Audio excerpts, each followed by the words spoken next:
it do, what it do, what it do, what it do, what up, what up, what up, what up, what up, what up, what up, what up, what up, what up.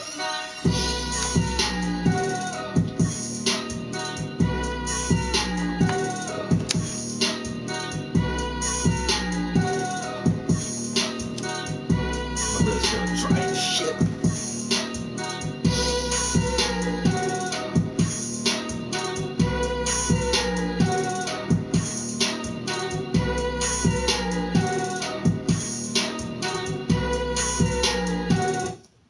Oh shit, did I really just do that?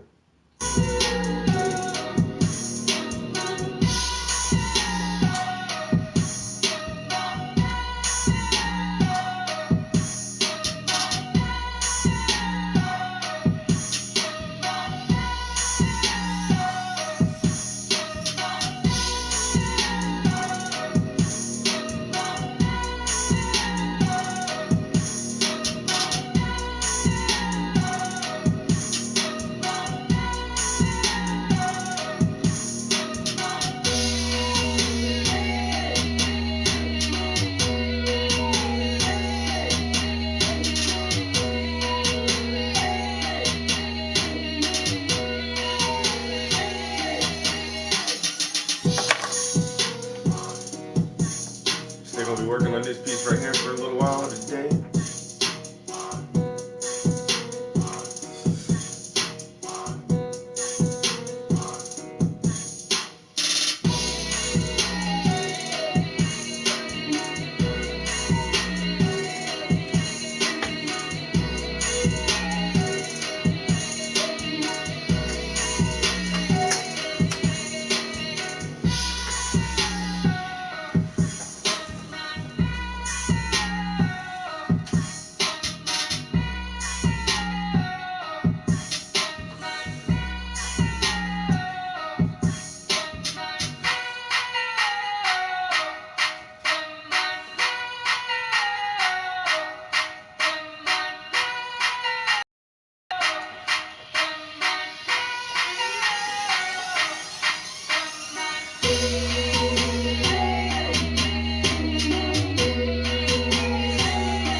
What up, though? What up, though?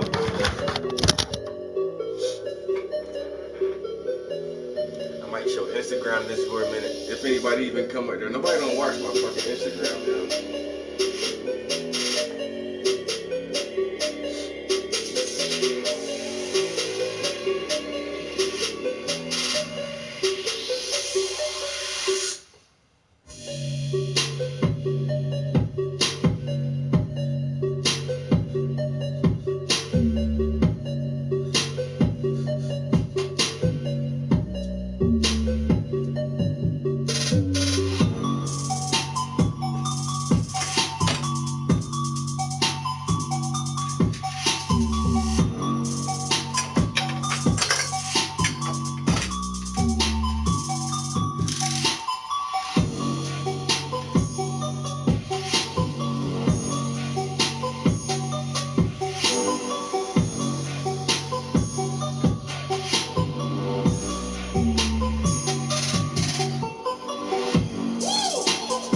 Be up too early for most motherfuckers.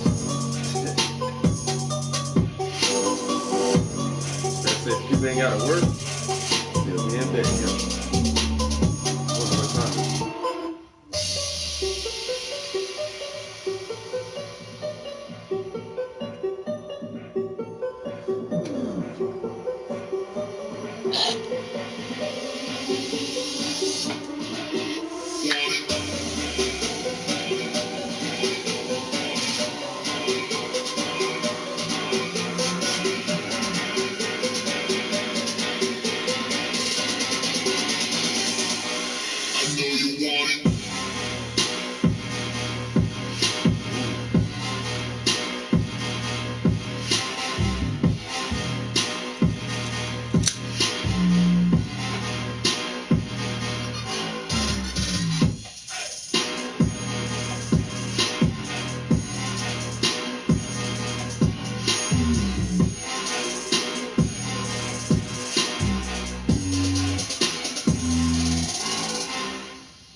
Cut it up. What's up, man?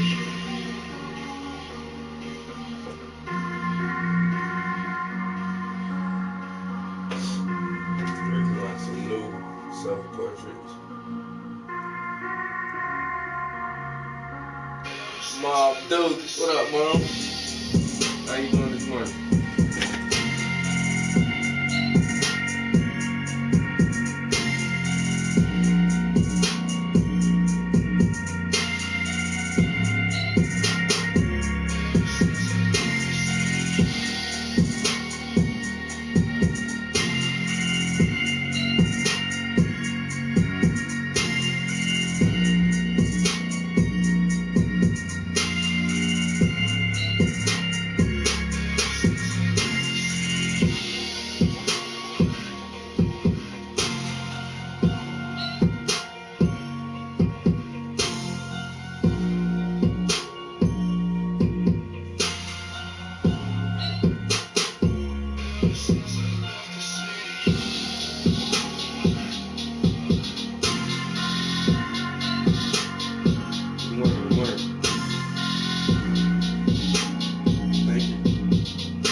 I'm out of South Carolina.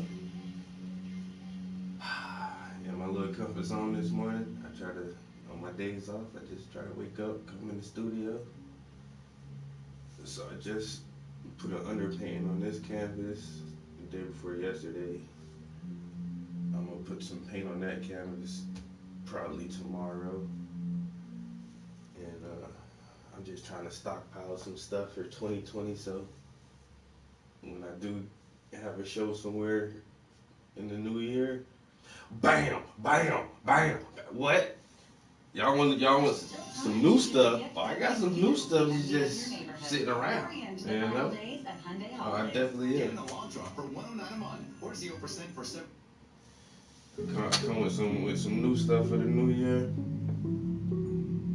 I'm really liking these abstract pieces, so I'm gonna do one more. It's gonna be similar but different.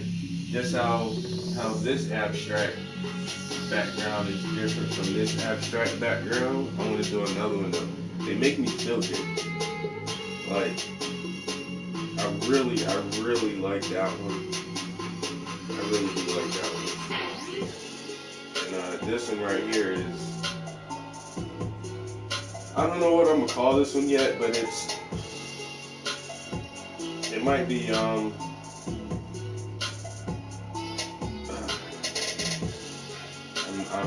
not really sure yet.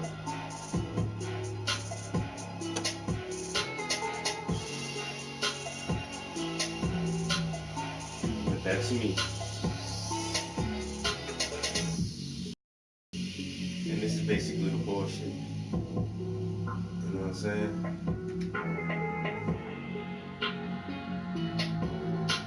You gotta be different. Everybody wanna go this way. All the energy wanna go that way.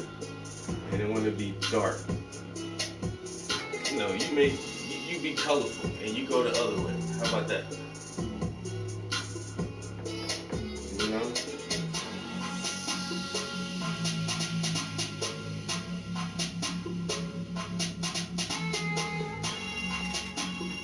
Don't always go with the grain. Take the path less traveled. You know what I'm saying? You gotta think outside the box, but what's inside your box, your own personal headspace, your own conscious and subconscious. You know what I'm saying? What level do you vibrate to? Are you on a low, dense level vibrational wave where your aura is dark? Are you on a high vibrational wave where you emanate colors in your aura?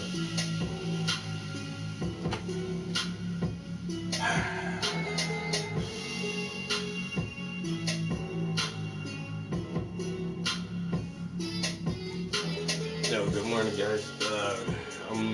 I'm actually live on YouTube too, guys. If y'all want to check out the studio, it's a better picture on YouTube, but a lot of people aren't subscribed to my YouTube channel.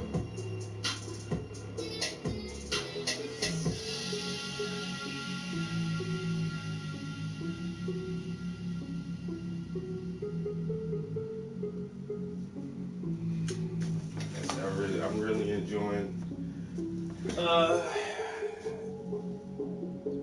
just trying to express myself through the motion and the color of the paint. It's weird because I never really got abstract painting. It's not my thing. But I just wanted to try something different, and I don't know, I like it. So incorporating a portrait into an abstract painting. Has it been done before? It probably definitely has, but I just, do my own take on it. So this piece I do have a title for this piece. This is Something from Nothing, which is the greatest question that mankind is continue to ask ourselves. Why is there something rather than nothing? And why do we have all of this something? These different phenomena that we can observe. But it's weird because we don't know where it came from. And most people say it comes from nothing. But Think of nothing.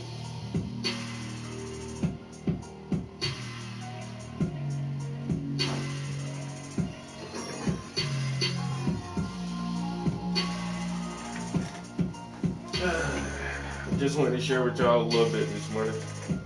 Like I said, I am on YouTube, so if you're bored and kicking it around the crib and don't have much to do, you can definitely go over to the YouTube channel. I'll be here for at least a couple hours, and catch y'all on the flip side.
I have a commission.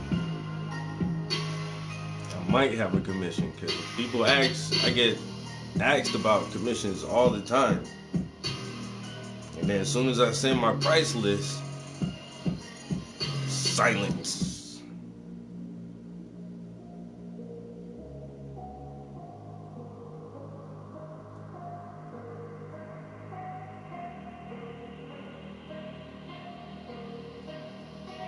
All right, so I'm going to send my price list now.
All right.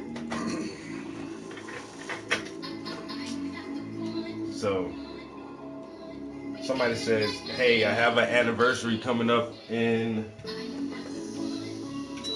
February. Do you think you can hook me up with something?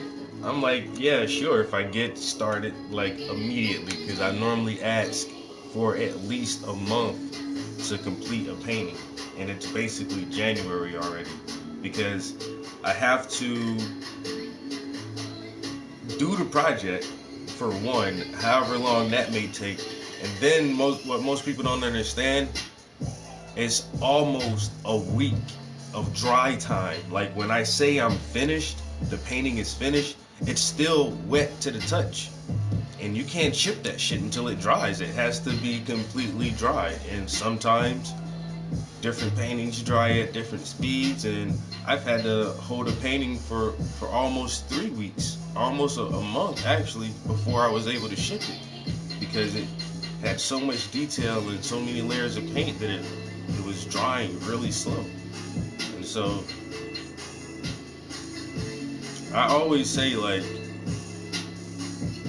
I can do a painting in, if it's a commission and I really hit that fucking shit hard, I can do a painting in 2 or 3 weeks. A good painting.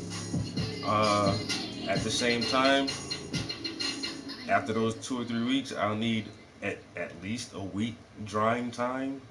So depending on the time of the process, we're already looking at 4 weeks. That's a month right there. And then it has to get shipped to you wherever you live at, you know. And that's a few more days, depending on where you're at. It's going to take 3 or 4 days to get to you, or a work week. And I've shipped stuff overseas. The longest place I've ever shipped something is Japan, to a military base. And it was weird, like they was like, it's gonna take 6 weeks to get there. I'm like, 6 weeks? What the fuck is that? Or four weeks? It was something like 4 to 7 weeks or something. They said some real crazy shit. I said, just to ship something anywhere in the world, it takes, like, I'm not trying to send this shit to some remote village in the Amazon or nothing like that. It's like, it's a military base. It's like, that's how that shit works, yo. The package has to go through several different channels and connections before it actually gets to where it needs to go. I was like, oh well.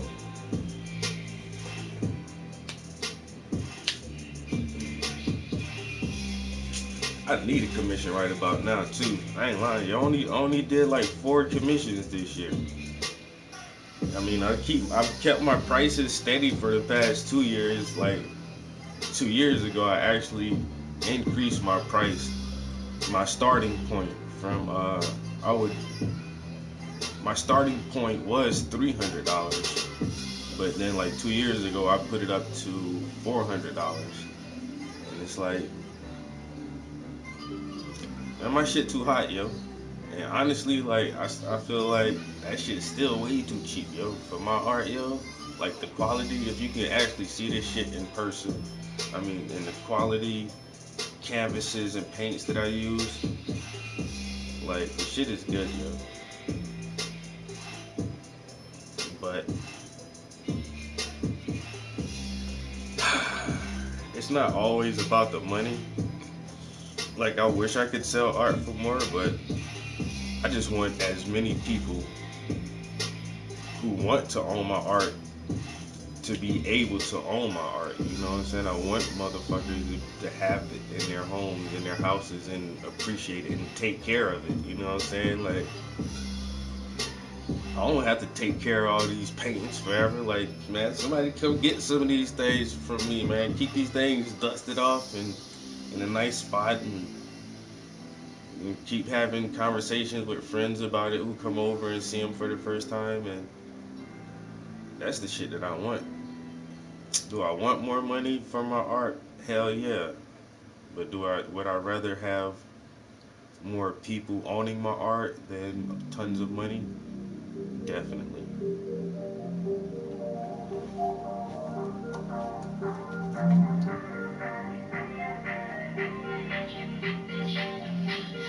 these pieces like these large pieces like this, I'll be stupid to sell these shits for less than $1,000, yo. That's why I can't fucking get them off. Cause like I'm not. Like my larger paintings, even my medium sized paintings, like I can't get that shit up for less than a fucking grand. And then most of my shit now I price it like I don't know, man. Like some of my paintings, I got a few paintings I got listed for like $8,000 because they're really worth like $30,000, but I'm a nobody, so I'll take 8 grand for it. Where if it was any other artist had painted those shits and had their name on it, man, motherfuckers would pay $30,000-$50,000 for that shit. But since it's me, you know what I'm saying? I think on average right now my art is priced at right around 2,500 or 3,000.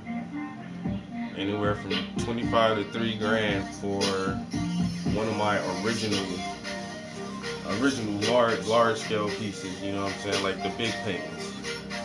Alright, so I got a few of them that are just has too much detail. I put too much time into them. I got a couple of them, yo.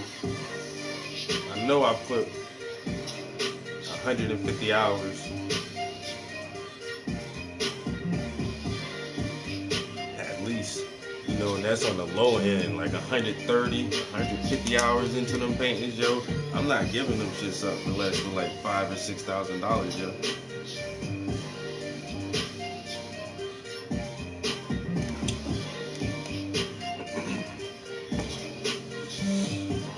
Oh man, I did legs this morning at the gym. Got that shit out the way. I didn't go to the gym for the past 2 days. Well, the day before yesterday was Christmas. But Planet Fitness, man, that shit open 24/7, 7 days a week. So I thought, you know, I took a chance. I just rolled up there, closed. I'm like, y'all bitches took Christmas off. I really can't complain. But so yesterday, I woke up early, around the regular time, and just laying in bed thinking like, yo, should I go to the gym? Or should I go in the studio? Gym, studio, gym, studio. Like, fuck that, I'm going in the studio.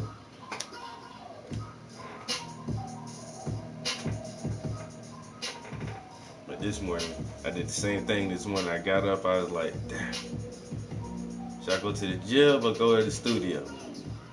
Like, well, nigga, you ain't go to the gym for 2 days. And you didn't do legs yet. I'm like, So I had to go pump that shit out real quick. I ain't gonna lie, I be slacking on leg day. I try to do it, you know what I'm saying? I do like a minimum routine for leg. I do a minimum routine for everything, yo. I don't be trying to go hard in the gym. Fuck that. I'm not trying to bulk up and do competitions and all that shit. I just need to stay in shape. So my bones stay, and my bones and joints, my muscles stay healthy. But like I said, I just be doing a bare minimum. I had a more intense workout when I started working out a couple years ago, and I did bulk up. I was almost 15 pounds heavier. It looked weird on me, yo. My frame ain't really built like that, yo. You know what I'm saying? So I kind of found my target weight, like 155, 160. If I can just stay around there, because for most of my life I was actually 30 pounds lighter. For like until I started working out like 3 years ago, yo. My whole life I was like, well, I kind of worked out my entire life. Really, I always was a fit guy. I just never been like a real health nut. Like, I even had a home bench. I brought a weight bench one time. Had that shit at the crib here. But like I figured out early on, like my genetics are just not like that. I'm not gonna be some really, really big guy, yo. No matter how much I eat or whatever the fuck I do, yo. And I'm not taking some steroids or enhancers and like fuck all that shit. So it just is what it is. So I was on my shit and off my shit, on my shit and off my shit. But like still, even when I was younger, like my metabolism is just so fucking high, yo. Like I've always weighed anywhere from like 129 pounds to like maybe 136, something like that. I always stayed right around like 130 something pounds, yo. And now to be like 160, I think that's good enough.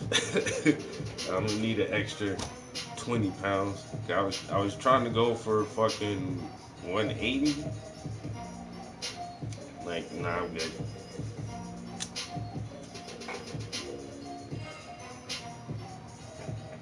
I'm good.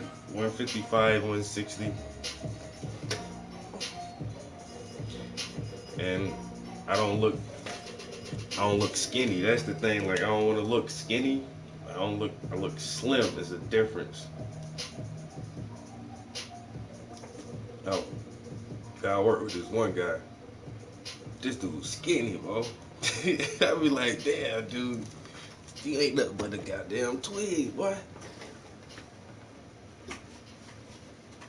That motherfucker, he ain't got no muscle. He ain't got, oh yeah, the pizza. He ain't got no muscle.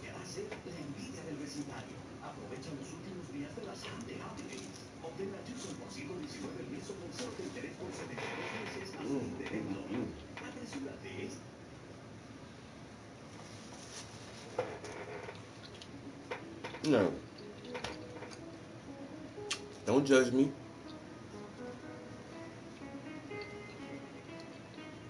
You mad you ain't got a cold pizza right now? Damn.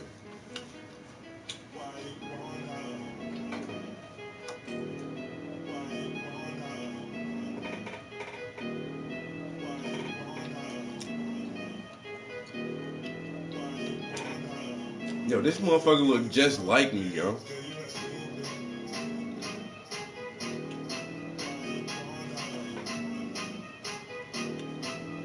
Nigga a little bit ugly, but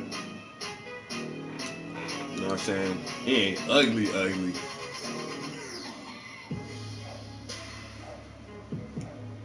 Mm.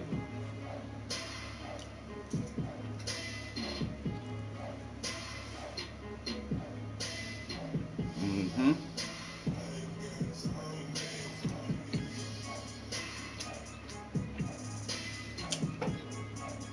Mushroom and spinach. Mmm. That shit is so good, yo. You ever had mushroom and spinach pizza? Breakfast?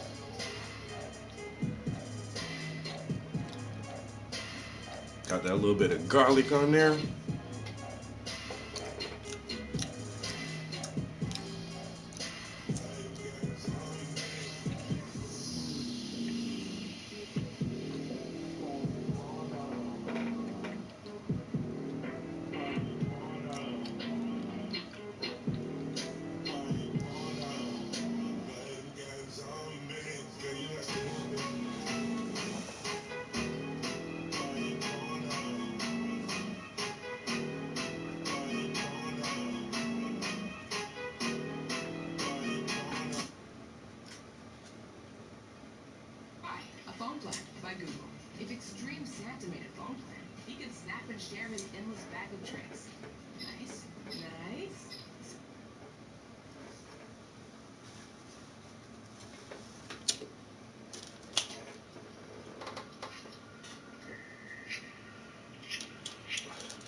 Mm.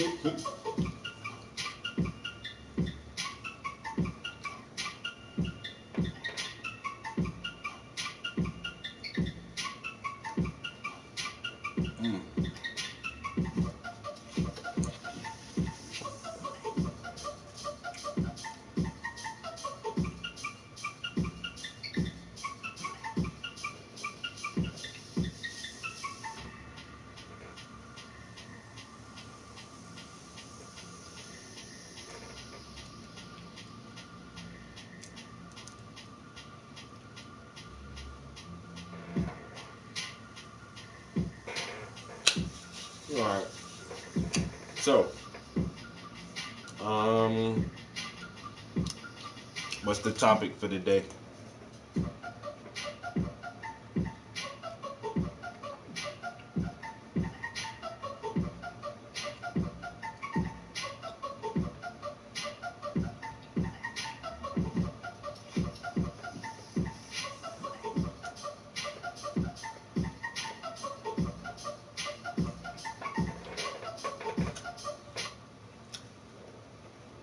President Trump lashes out as can't read the rest of that.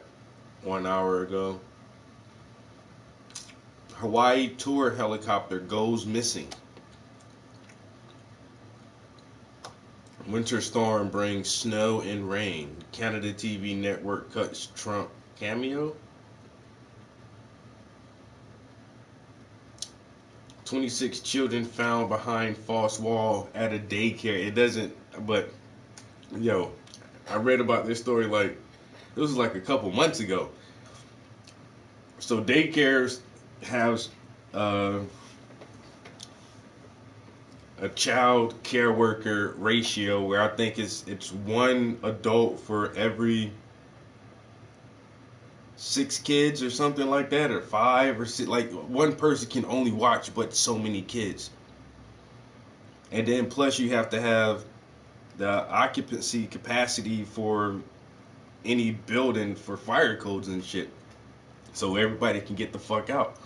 So apparently, I forgot what state this was in, but this lady was running a daycare, and she was saying that she only had however many kids because it was her and I think 1 or 2 other women there. It wasn't a lot of people there, but they said, "Oh, we only have like 9 kids." But so somehow this rumor got out that she's housing and taking care of more children throughout the day than she's supposed to, and some people came there to investigate and see what the fuck was going on, and found that they had in a room, or was it in the basement? Somewhere in the house, they built a fake wall, and anytime people got suspicious or, newsy people came over, they would rush all the extra kids into this little hiding space so that it only looks like the daycare had, 11 kids instead of fucking 30 kids. Because it says that 26 children, they had 26 extra kids that were hid away somewhere. And who is this one person with 26 kids? That's like that's like a college classroom. Like, and you're telling all the kids, go behind the wall. Hi, go in here, kids. Now shh, be very, very quiet.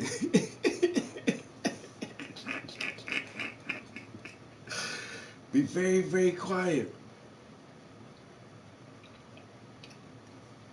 I just read this yesterday. Uh, Tessa Majors, murder suspect released after taking a DNA swab. So apparently, this college girl got murdered um, somewhere in,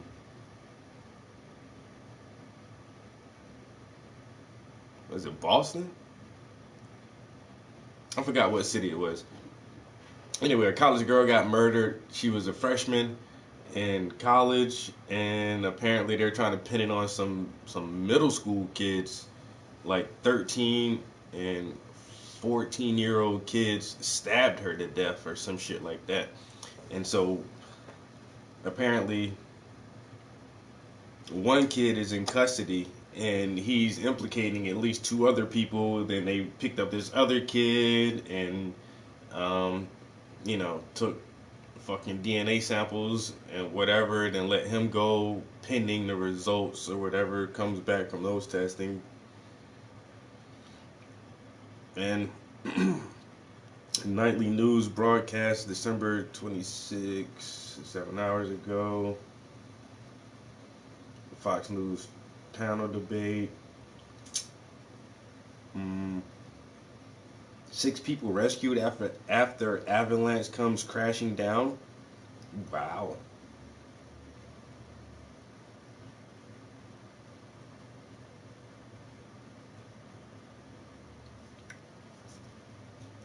There's always some negative shit, yo.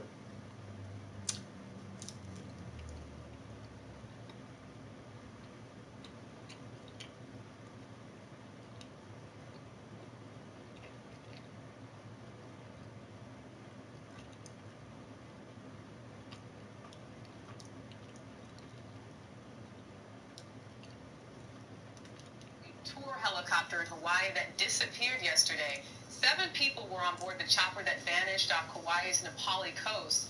2 of the 6 passengers are reportedly minors. Many visitors take aerial tours of Kauai every day, depending on the weather. There is reduced visibility around the island due to clouds and rain.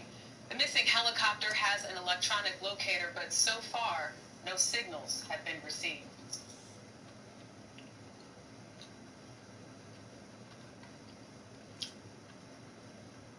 Fuck all that shit, man. Yeah.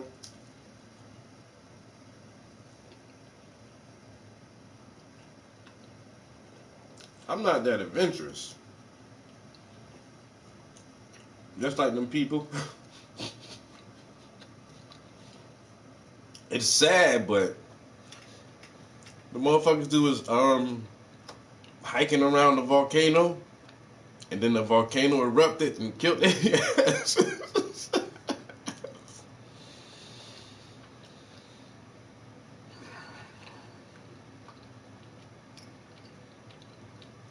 I'm just not trying to do that.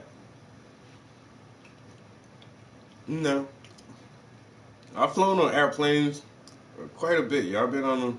I flew like 6, 7 times. But that shit be scary as fuck every time, bro. Like, but a helicopter, I don't know. A helicopter just seemed like way less sturdier than a plane.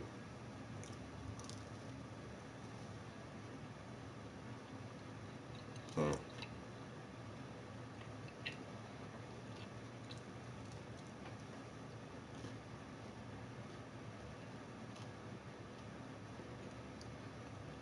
I don't want to get no helicopter. The owner of a Colorado daycare center and preschool faces criminal charges, including child abuse, following a 6-week investigation. Carla Faith is accused of hiding neglected. A 6 week investigation. Like I said, I read about this shit when it first happened. It was almost 2 months ago, and it's like in the initial story. Don't you know they even had some of the parents backing her? The parents who took their kids to the daycare said she's a lovely person. She's wonderful. She's not mistreating these kids. She's doing the best she can. She just has, more business than she can handle right now. But she doesn't want to turn anybody down because all of these parents really do need childcare. They need somewhere for their kids to go where they're, when they're at work or whatever. And it's like she was still taking in all the kids. Like, you want, okay, okay, okay. And I can kind of see that on one end, but like I say, on the other side, it's just like expand, grow, get you a building somewhere, rent you out a building, because I think this was in her home. And if you have this much business, these many, contacts and shit, just rent you out a building, get you a nice sign, put an ad in a newspaper and online that you're looking for, 2 or 3 more um, employees to help with your daycare. But no, you got like 30 fucking kids in your house and you're trying to hide them away. Like I said, I can see both sides of it. Like, yeah, but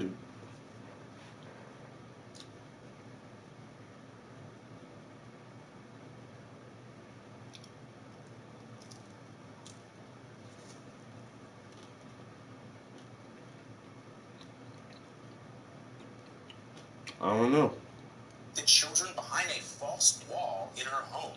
3 other women have also been charged. Don Daler is here with us with more. So, Don, what else do we know? Well, we know that this case started back in mid-November. Colorado Springs police showed up at the daycare center after receiving complaints that it was housing too many children for what its license said. Now, what they found when they got there was far more disturbing. On November 13th, Colorado Springs officers pulled up to this home owned by 58-year-old Carla Faith. They were conducting a welfare check on children she was supposed to be taking care of at her daycare, Play Mountain Place. When officers first arrived, they say they found no children and that Faith refused to cooperate. But then they heard children's voices and after investigating found a false wall inside the building. Behind it, a basement with 2 adults and 26 children, all under 3 years old.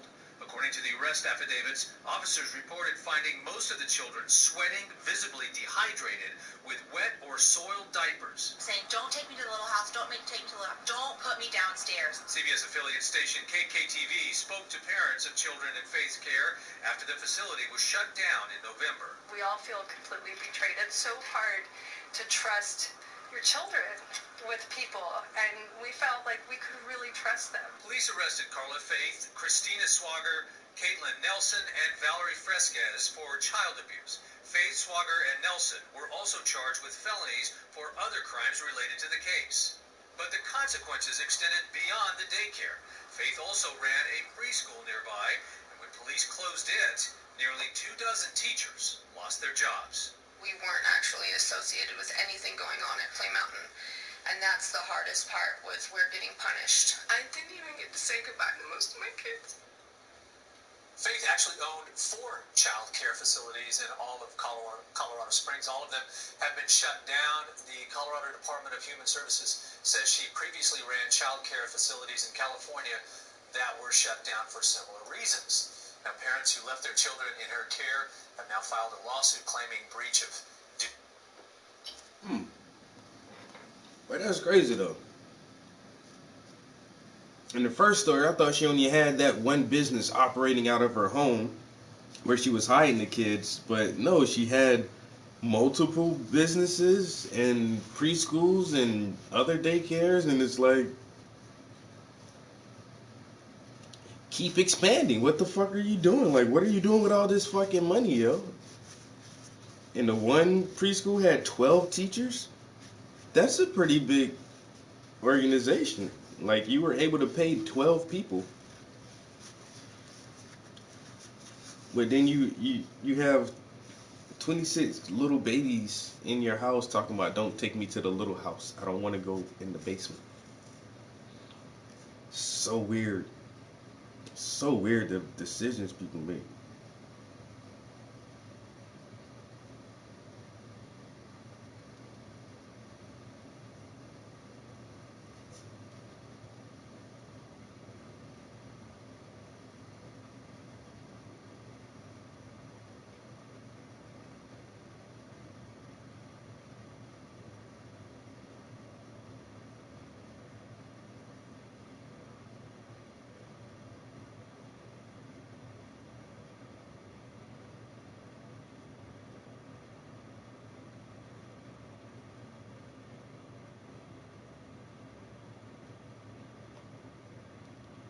Hmm.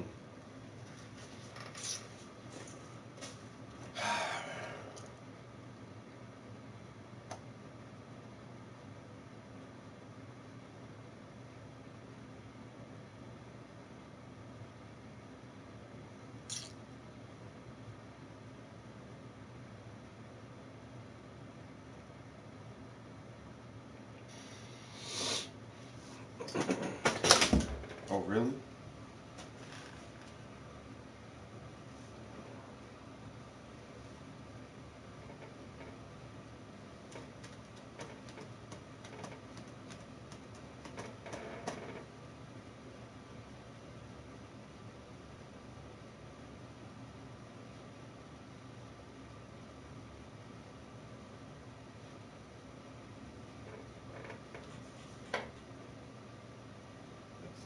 Are you sure you don't want to go line 2? Yeah. All right, Gregory in Boston, thanks for waiting. You're on with Dragnout Matt. Hey, Matt. Hey, Dragnout. Thanks for having me. Hey, sure. So I'll just kind of get right to it. So I was raised a Christian, indoctrinated at a young age. I was a Christian for 30 years. And I'm 31 years old. I recently sort of switched to atheism. But more recently, in the last few months, I've been sort of reconnecting with some of my old ilk, some of my old Christian colleagues, friends, social groups, and, well, I don't know. It's been tough. I'm kind of on the fence again, and I was calling in to see if I could get some advice for clarity, maybe, and specifically, some of the conversations I was having with those people so I had a strong feeling I was being dragged back in again to Christianity, or that I had a strong desire to go there again. But it really does contrast with my standard of evidence. So, So what's is the appeal evidential or emotional or something else? Oh man, I think it's emotional, Matt. I mean, I have kind of I've had a unique perspective on this for a long time because I was raised in a Christian high school. My whole high school, my father was my biological sciences teacher, my physical sciences teacher, my algebra teacher. So the science teacher was in the house the whole time. So the contradictions between what science tells us about the world around us versus what the Bible tells us and Christianity tells us about the world around us, those contradictions, like the long list of contradictions. Even though I was indoctrinated at a very young age, they were at the forefront of my mind for 30 years, but I never wavered until this past year. And your show and talking to a few other shows really comes down to getting self-honest with myself. I felt solid in my atheism for the first time, and I felt two contrasting emotions at the same time. One, liberation from all the, some of the other aspects of Christianity that are bad, like hypocrisy and all that stuff, and judgmental behavior. And I felt liberated from all that, but also terrified on throwing away this worldview that I've had for 30 years, where I realized that everything I thought was true for 30 years is probably not. And I thought I would just take the one contradiction between science and Christianity that bothers me the most and kind of had me in a sense after what I was talking to my Christian friends about. And it's really the age of the earth. Younger creationism versus 4.6 million years. And they had brought up an argument to me that it was new to me. I don't know if it's a new argument, but it's basically saying that what if God created the earth with age intact? And that the book of Genesis, when it calls a day, might not be a 24-hour day. It could be much longer than that. And depending on how long a day is in Genesis, it could comport with 4.6 billion years. Okay, hang on. And as I say that sounds really bold. Yeah. Here's the thing. So there are a number of different creation models. There's a literal 6-day creationism that's tied to a younger earth, but then there's also day-age creationism, where what you're talking about when the Bible says on the first day, it means some undefined age thing. The reason day-age creationism exists is because people started finding out that this stuff isn't right in accordance with what we understand about with science. Right. And so they've tried to find a way to make it okay. Try to reconcile it, basically. Yeah, it is day-age creationism is retcon. Yes. It is an attempt to rework Genesis to make it more compatible with science. But I would recommend that you Google index to creationist claims, and specifically when you find the list, one of those will be about the order of events in Genesis. Because it doesn't matter whether there's a day or an age, the order of events is also incompatible with scientific understanding of what's happened. So you can go to day 8. What's that? I was just saying, I see. Okay, I had never considered that, but in any case, even if they were in the same order, what you're trying to do is find a way to hang on to something when you your religion, when you find that it conflicts with science. Why would you do that? If it were true, nobody would have to find a way to massage it into seeming less bullshitty. Yeah, and I think one of the main reasons I ended up in atheism about a year ago or so was because I was looking at the arguments on either side, and I stopped looking at the arguments themselves. I started looking at the anatomy of the argument, and on the Christian side, like, all the Christian arguments have this one attribute of, like, they're going out and finding evidence to support the conclusion that not only have they already arrived at, but they already really want to be true, and the other side didn't have any evidence that fit that attribute. And having talked this through, I guess I'm realizing what kind of had the other fence kind of fell into that same category of I guess what you would call real evidence, going out and finding, instead of using evidence as a guiding thing, like a guiding star to get you to a conclusion that you have not arrived at yet. Well, how about this? Do you, I guess, during your time as a Christian, did you take Genesis literally? Like Adam was literally created out of the afar? Okay. Yeah. I mean, and this wasn't like indoctrination from people that my family knew. This was my uncle's church. He was the pastor. My Sunday school was taught by my mother and my aunt. They all taught that? Dad was my science teacher. Like, this was my family. Okay, so check this out. It was gospel to me. Check this out. So if you actually translate the word afar, it means dust from the ground, literally. If we're talking about the Garden of Eden, we're talking about a deity somehow physically picking up dirt, which is largely silicon dioxide, right? 90% of the Earth's surface, the crust, is silicon dioxide. That's silicone and oxygen, right? There's a bit of an issue if you create a person out of that. You do know that we're carbon-based, right? And not silicon-based. Carbon-based life. Yeah. Yep. Yeah. Big issue there. So in order to reconcile that, you have to say, well, God can turn the silicone into carbon. Magic. Yeah. You have no path through any of this. And look at all of it. I mean, it came up on the stream yesterday when we were talking about Noah's Ark and the rainbow. The rainbow is God's message that it promises he'll never destroy the earth by flood again. He'll destroy it in other ways. But I'm just not going to drown people. No water genocide. Yay. And so the question then becomes, did the rainbow exist prior to the end of the flood, or did God just create the rainbow then? Because if God created the rainbow then that means that everything we understand about physics and light was fundamentally different prior to the flood. Now, light refraction, yeah. Yeah, does that mean that, but if a rainbow existed prior to the flood, how can it be God's promise that he's not going to flood the earth? Because then the promise would have been there the first time it rained, and it would have been there after the flood, and it's just after this is what theists are doing. After the flood's over, they say, there's a rainbow. That's God's promise that he's not going to flood us again. Well, what the fuck did the rainbow mean, right before we headed off on this adventure with all these animals? It was a warning. Yeah, it was the warning. It was like, rainbow means I'm going to flood you. I'm going to flood you. I'm going to flood you. I'm never going to flood you again. You can put your life vest up. Yeah, that's pretty silly. Okay, well, I had actually one other question that had more to do with all the immoral things that this character does in the Bible, this God character, and it's hard for you to even say it that way, this God character. Okay, but anyway, I was talking to my family about this, and like, how do you guys reconcile Exodus 21, for example? Matt, I know you have your history with people on the slavery issue, and I know you're sick of it. I don't need to bring it up. I had this conversation with them, and through your frustration, I ended up defending what's in there, and I just can't believe that. You know what I mean? As much trouble as I'm having myself internally, like, I can't believe that. I can't believe, like, even if it was real, I don't know if I could even worship this thing. You know what I mean? And yet my family, the people closest to her, So here's the thing. Things and horrible things. And why did this God character get a pass? If it's something you wouldn't do yourself, I don't. Yeah, well, because he's God, he's above the law. So you already addressed this when you said that they lead the evidence towards their foregone conclusion. This is exactly what's happening. They can't acknowledge that the Bible might be wrong or might be mistaken or might be morally bankrupt because it can't be, because they've already reached the conclusion that it's the product of a good and just God.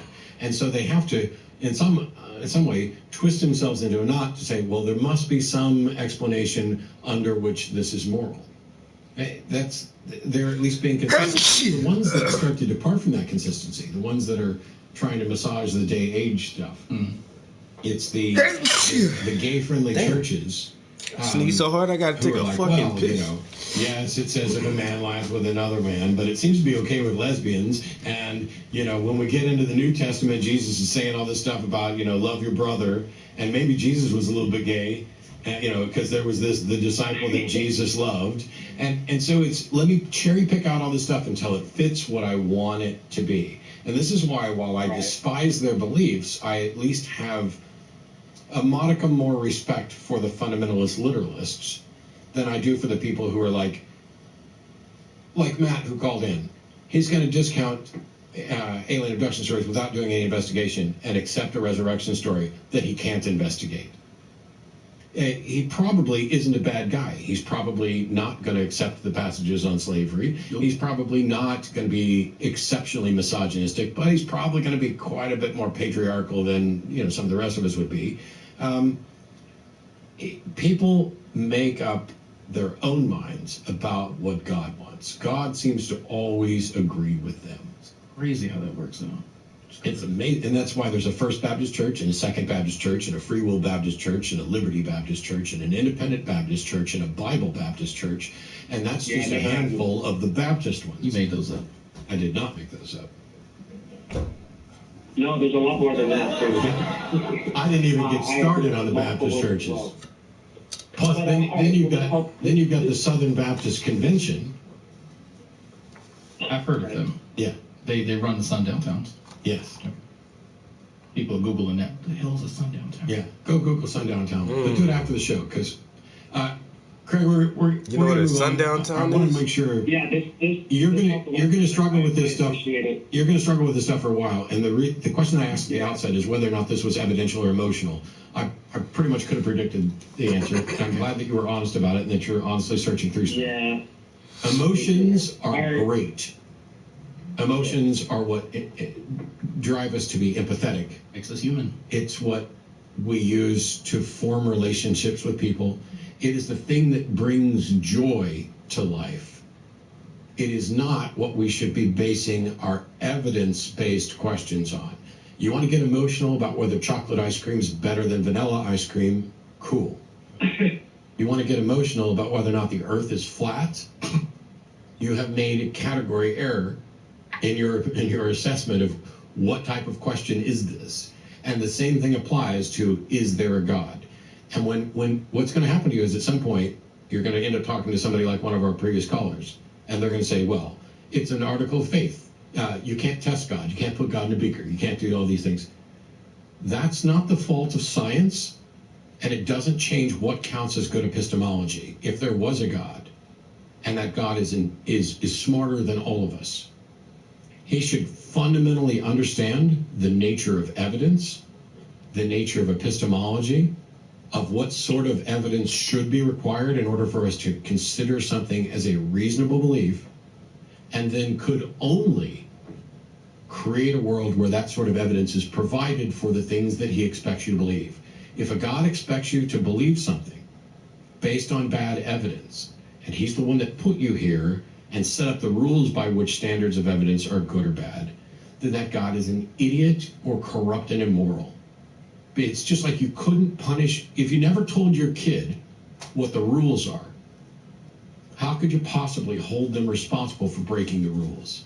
And if you know that your kid cannot understand something, how grotesque would you be to punish them for not understanding something that you know they are incapable of understanding? Not only that, but I'm punishing them infinitely for a finite thing. I mean, if your kid took a cookie out of a cookie jar, you wouldn't chain him in the basement and torture him forever. Well, I would, but that's why I don't have that. Because those cookies are fucking mine. Lay your hand on my cookies. Thanks to both of you. I appreciate it. Yeah, thanks a lot. Appreciate it. That's a good call. Yeah. Made me feel warm inside. Warm and fuzzy.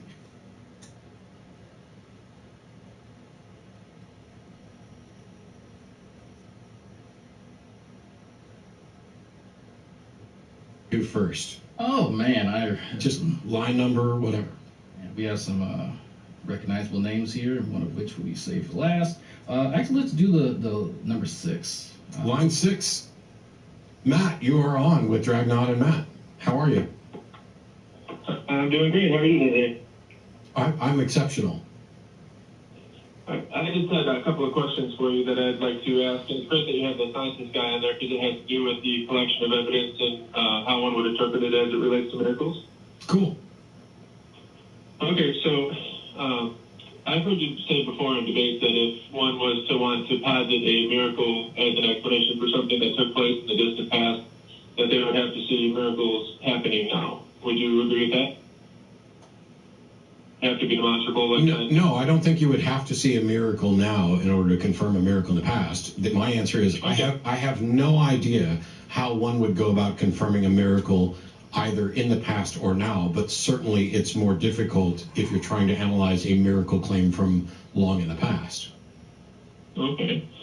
And would you say that, if miracles did happen on a very regular basis now and were repeatable scientifically and things of that nature, from a science perspective, would a scientist see something that is, supposedly an anomaly in science, and they were to see that it's repeatable, would they then determine that if they couldn't explain it, that it was a miracle, or would they just call it an unexplainable natural phenomenon?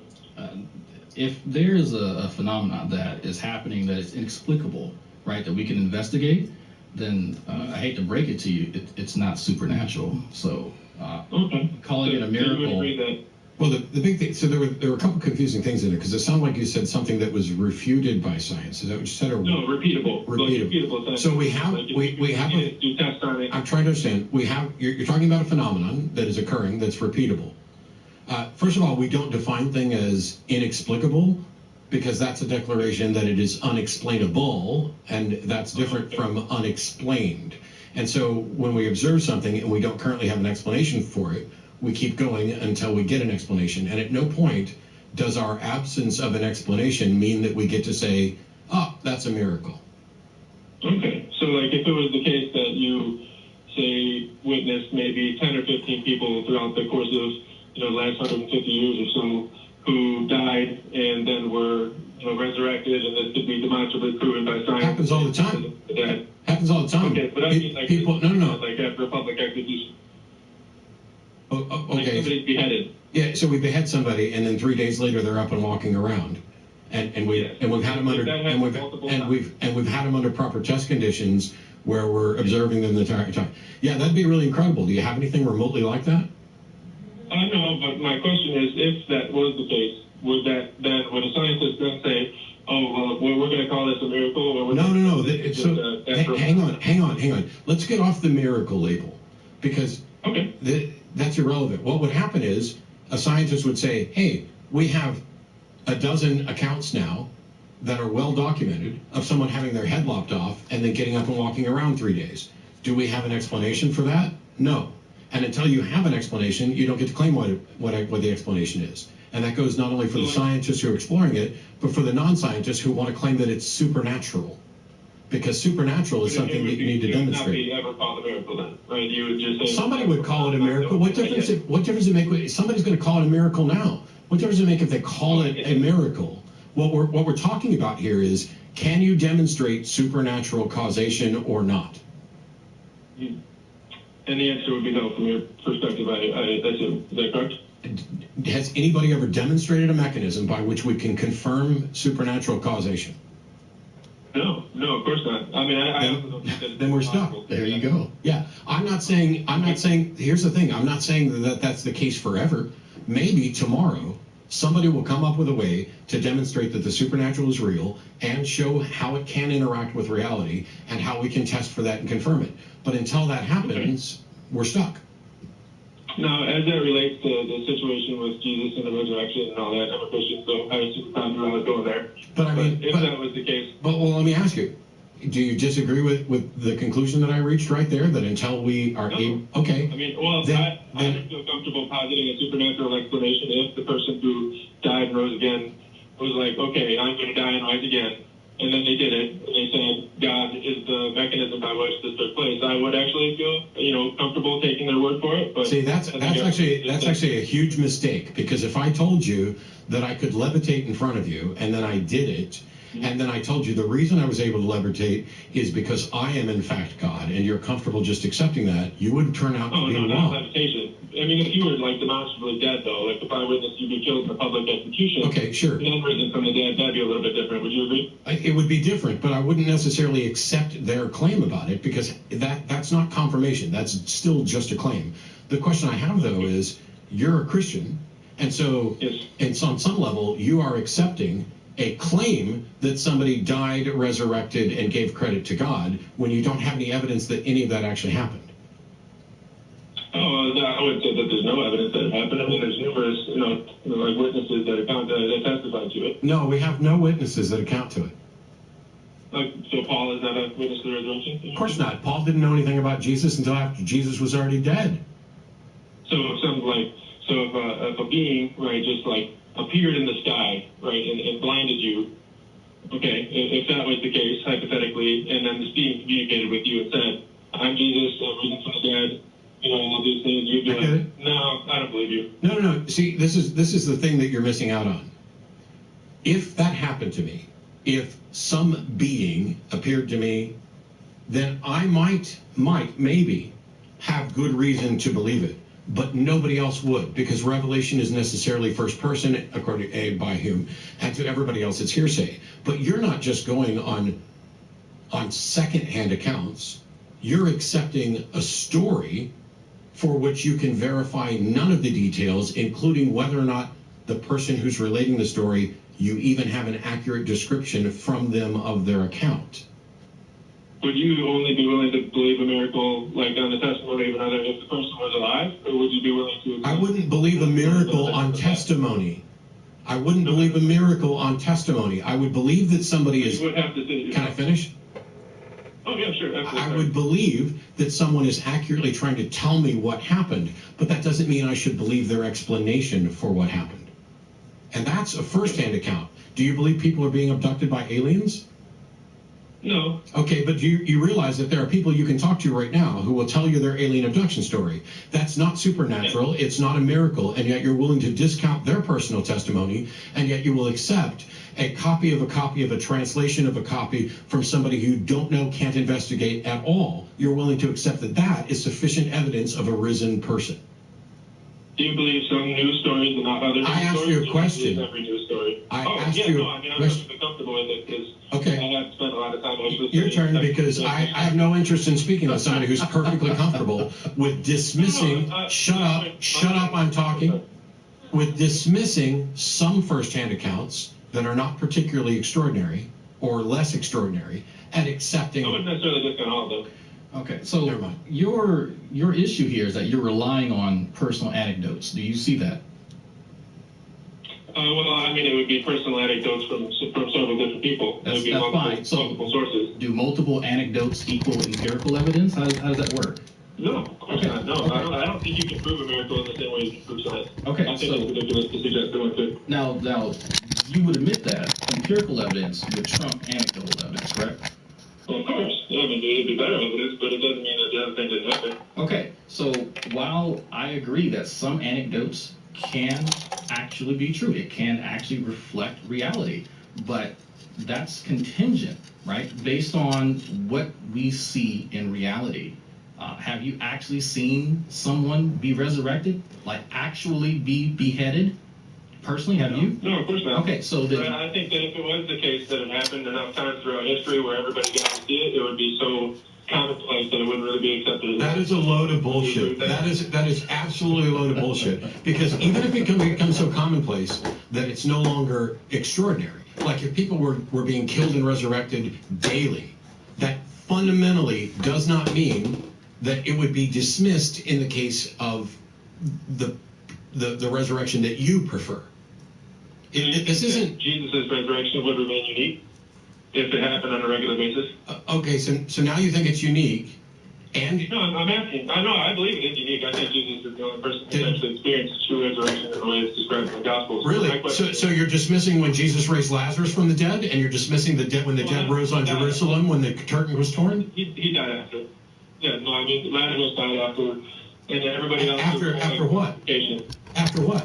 Well, he lived. It's not as though he lived forever, right? He's not like alive now. He still died again. Okay. I'm a paramedic, and if we get like a resuscitation, you are now officially. I wish I had a crown to give you. As the king of post hoc rationalizations, you are dancing around, and every time I point to a problem with your belief, you just go on to something else. Oh, Jesus is the only person. Shut up. Shut up. Okay, sure. Jesus is the only person who experienced resurrection. What about Lazarus? What about the dead that rose in Jerusalem? Well, Jesus is the only one that experienced resurrection and stayed alive. So you have no existence. You have no evidence that Jesus existed. You have no evidence that he was killed. No good evidence. Sorry, I mean, of course you have anecdotal accounts in the Bible. You don't have good evidence that he was resurrected, and you don't have good evidence that he's still alive. Well, I mean, you have to kind of define good evidence, because, like, what kind of... You literally did that earlier. Yeah. You literally Been there, done that. Basically, the evidence that you're presenting is shit. According to you, but my question... According to reasonable standards of evidence. And also, by the way, according to you, because you don't believe people's testimonial accounts that they're being abducted by aliens. You are creating a special case scenario where you are accepting testimonial accounts that aren't firsthand, that you can't verify, for something that is more extraordinary than the claim that people are being abducted by aliens. You are the one with flawed standards of evidence, and this is obvious and demonstrable. Well, if it was, just out of curiosity, if it was the case, right, that somebody was being abducted by an alien, right, and I didn't witness it myself, it's not that I would automatically discount their testimony. I would have to see how did it affect their lives, what kind of, corroborating evidence do they have, how many witnesses really were there, and are these witnesses consistent with what I should expect? Have you bothered to look? About the alien account, or in terms of the... about the alien abductions. Have you bothered to investigate them? No. And yet you don't believe them. And yet you don't believe them, and you're willing to dismiss them. I mean, I just haven't looked in. If you presented one that had the same... I'm not here to try to convince you of this, because I don't believe they've been abducted by aliens. I don't believe they've been abducted by aliens either. See, one of us has good standards of evidence, and so is not believing these extraordinary claims. The other one has shitty standards of evidence, and so you're dismissing some extraordinary claims and believing more extraordinary claims. Well, I'm not dismissing them. I have to take it on a claim-by-claim basis. So, just like you believe some news stories are not other news stories, I have to take it on a claim-by-claim. These aren't news stories. I know, but I'm just saying, in the same way that you would verify a certain news story and disbelieve it, or verify a news story and believe it. Yeah, how do we verify the resurrection account? Well, the resurrection account would be on eyewitness testimony. You have no eyewitness testimony. Yeah, there are no eyewitness accounts. There are no eyewitness accounts of the resurrection. Paul is not. So Paul and James. Paul is not an eyewitness of the resurrection. He claims to have witnessed the risen Jesus after the. After he was dead.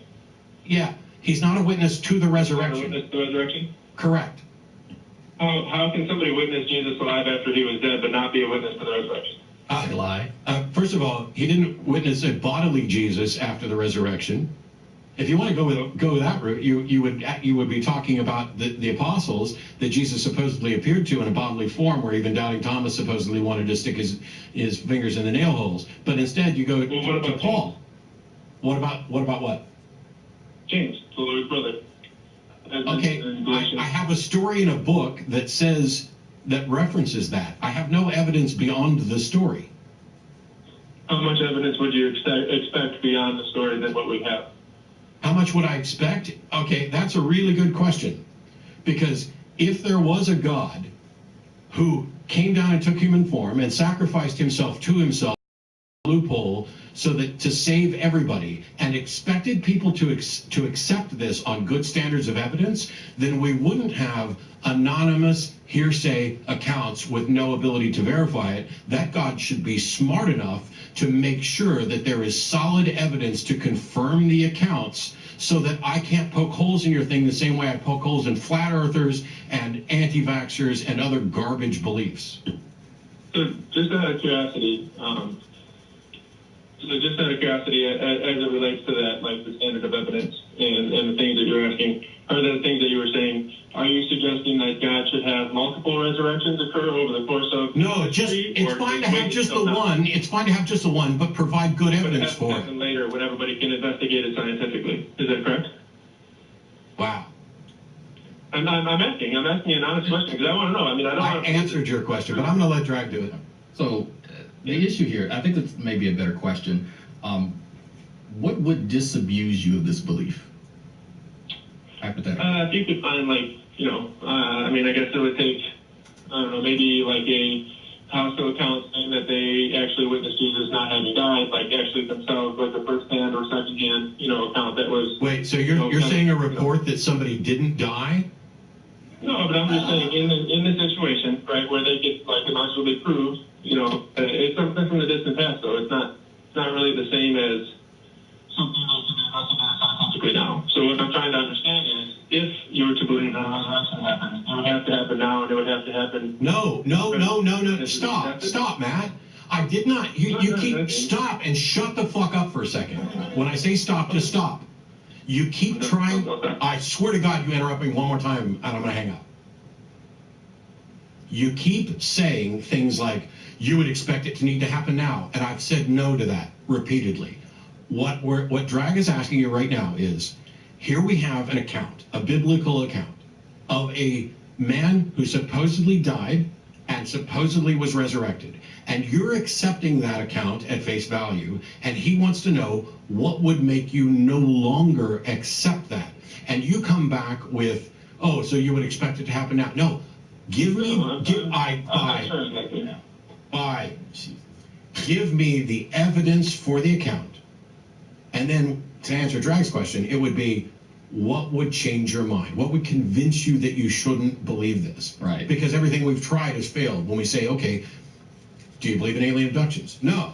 But they're more plausible, and by your own standards, the resurrection of Jesus is unique. Right. Alien abduction stories are not unique. So they don't require anything necessarily supernatural. By definition, they are vastly more probable or likely. Yeah, it's weird how, his skepticism seemed to kick in when it involved aliens. Like, his personal credulity is really interesting. It's almost like there's a bias toward wanting to believe this particular narrative. You'd think so. Mm-hmm. It's weird. So this guy, I actually recognize his questions because he emailed in sometime in the last week or so.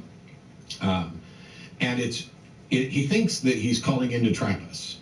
Does he? Because his line of argument is, the sort of evidence that we would expect and accept to confirm a resurrection would render resurrections mundane. It would mean they would have to be occurring now all the time, and we would have to be able to investigate them. And if that's the case, then there's nothing unique or special about Jesus' resurrection, because it would just be another one of many. Okay. And that our bias towards good evidence means that we could never confirm something in the past. Yeah, see, there's so many issues with that. If I was, let's say, and I think we spoke about this, if I was a philosophical naturalist, I could see that being a problem. But as a methodological naturalist, right, I can still entertain ideas of the supernatural. I can still entertain the existence of things outside of the physical realm or whatever. But what I've yet to actually hear is a way to investigate supernatural claims, because he isn't unique in his arguments. It's just like, I believe this, other people believe this, and other people said it happened, so yeah, you should just kind of believe it. And it's not convincing, no matter how many mental gymnastics you need to do in order to get to that point. It still does not hold water. It's funny that when you ask him, what would disabuse you of this belief? Very simple question. It's a simple question, not necessarily an easy question. Fair enough. Especially if you don't have a good understanding of epistemology or standards of evidence. How do you know what you know, and how's it reasonable? But he went to, well, if somebody would show me that he didn't die, which I immediately jumped in on, because I'm like, that's more miraculous, I would say, than the thing you're actually advocating. There's a guy who has never died. He's on 6th Street every night. I had a debate in Red Deer, Canada, and I asked my opponent. People keep wanting me to ask this in debates, and I don't always do it, but I did in this case. What would change his mind when it comes to the resurrection? And his answer was, well, if we found a tomb that had Jesus's body in it. And I loved that answer because it shows everything about how he's thinking, and caller Matt is thinking exactly the same way. Right. Because, first of all, you are presuming that Jesus actually existed, and mythicists are going to challenge you on that, and you have no way to demonstrate that he did. I'm not saying he didn't. I'm fine with the notion that there may have been a Yeshua ben Joseph who was an itinerant rabbi who said some things and maybe got killed. That none of that's extraordinary. But you're beginning with he definitely existed, and so if we were to find his tomb, that would mean he did not resurrect. Except, how would you ever verify that you found that particular Yeshua's tomb? Right. And that particular, it's not like we have DNA to verify. And this is why it's especially strange that if there's a God who wants people to believe this, why did he do it 2,000 years ago when we didn't have any ability to record anything, any ability to investigate, as far as DNA and all this other? Why not do it now? Right. Or maybe 100 years in the future when we have even better investigative methods? Yeah. Why is it that miracles drop off as our ability to investigate them increases? No, I never thought about that. That's strange to me. We got now we can investigate miracles through science so they don't happen anymore. The invention of the discovery of scientific methods, and then it declines and it goes along here at zero, and then photography and it jumps back up, and then Photoshop and it drops back off. It's weird correlation there. Or something along those lines, but yeah. And so the guy that I was debating in Red Deer, you don't have the ability to test to determine that body, but he set up a scenario that is unfalsifiable, and that means that he set up a scenario where the only thing that will change his mind is something that can never happen.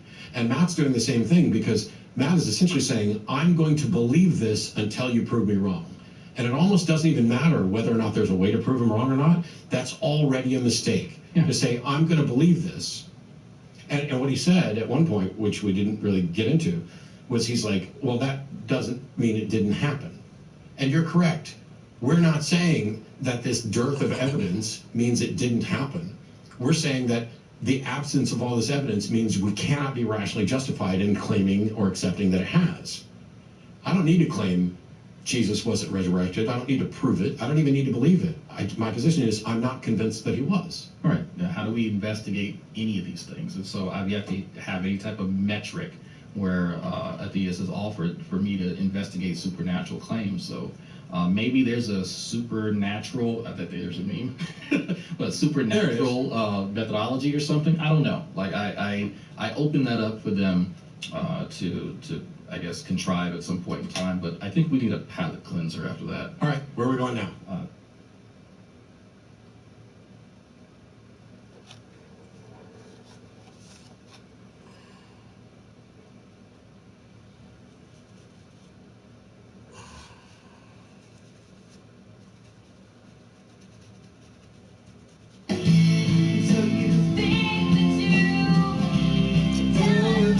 To live our lives, most in need of the nature survives.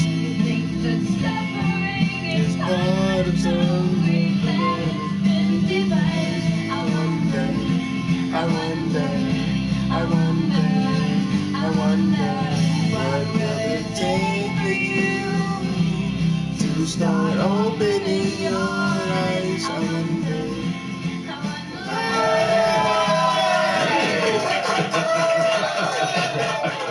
Wow, welcome to the Atheist Experience. We are live. Today is Sunday, December 22nd, 2019. I don't know. I saw the episode number and it looked like it said 2353, which is weird. How do we get 53 weeks in a year? I don't know. This is like season 23. We're coming down to the end. This is the last live show of 2019. We're going to close the studio down and let people have some time with family and friends. I think there's a possibility there's like some kind of clip show or something happening next week. I don't know. Mark knows.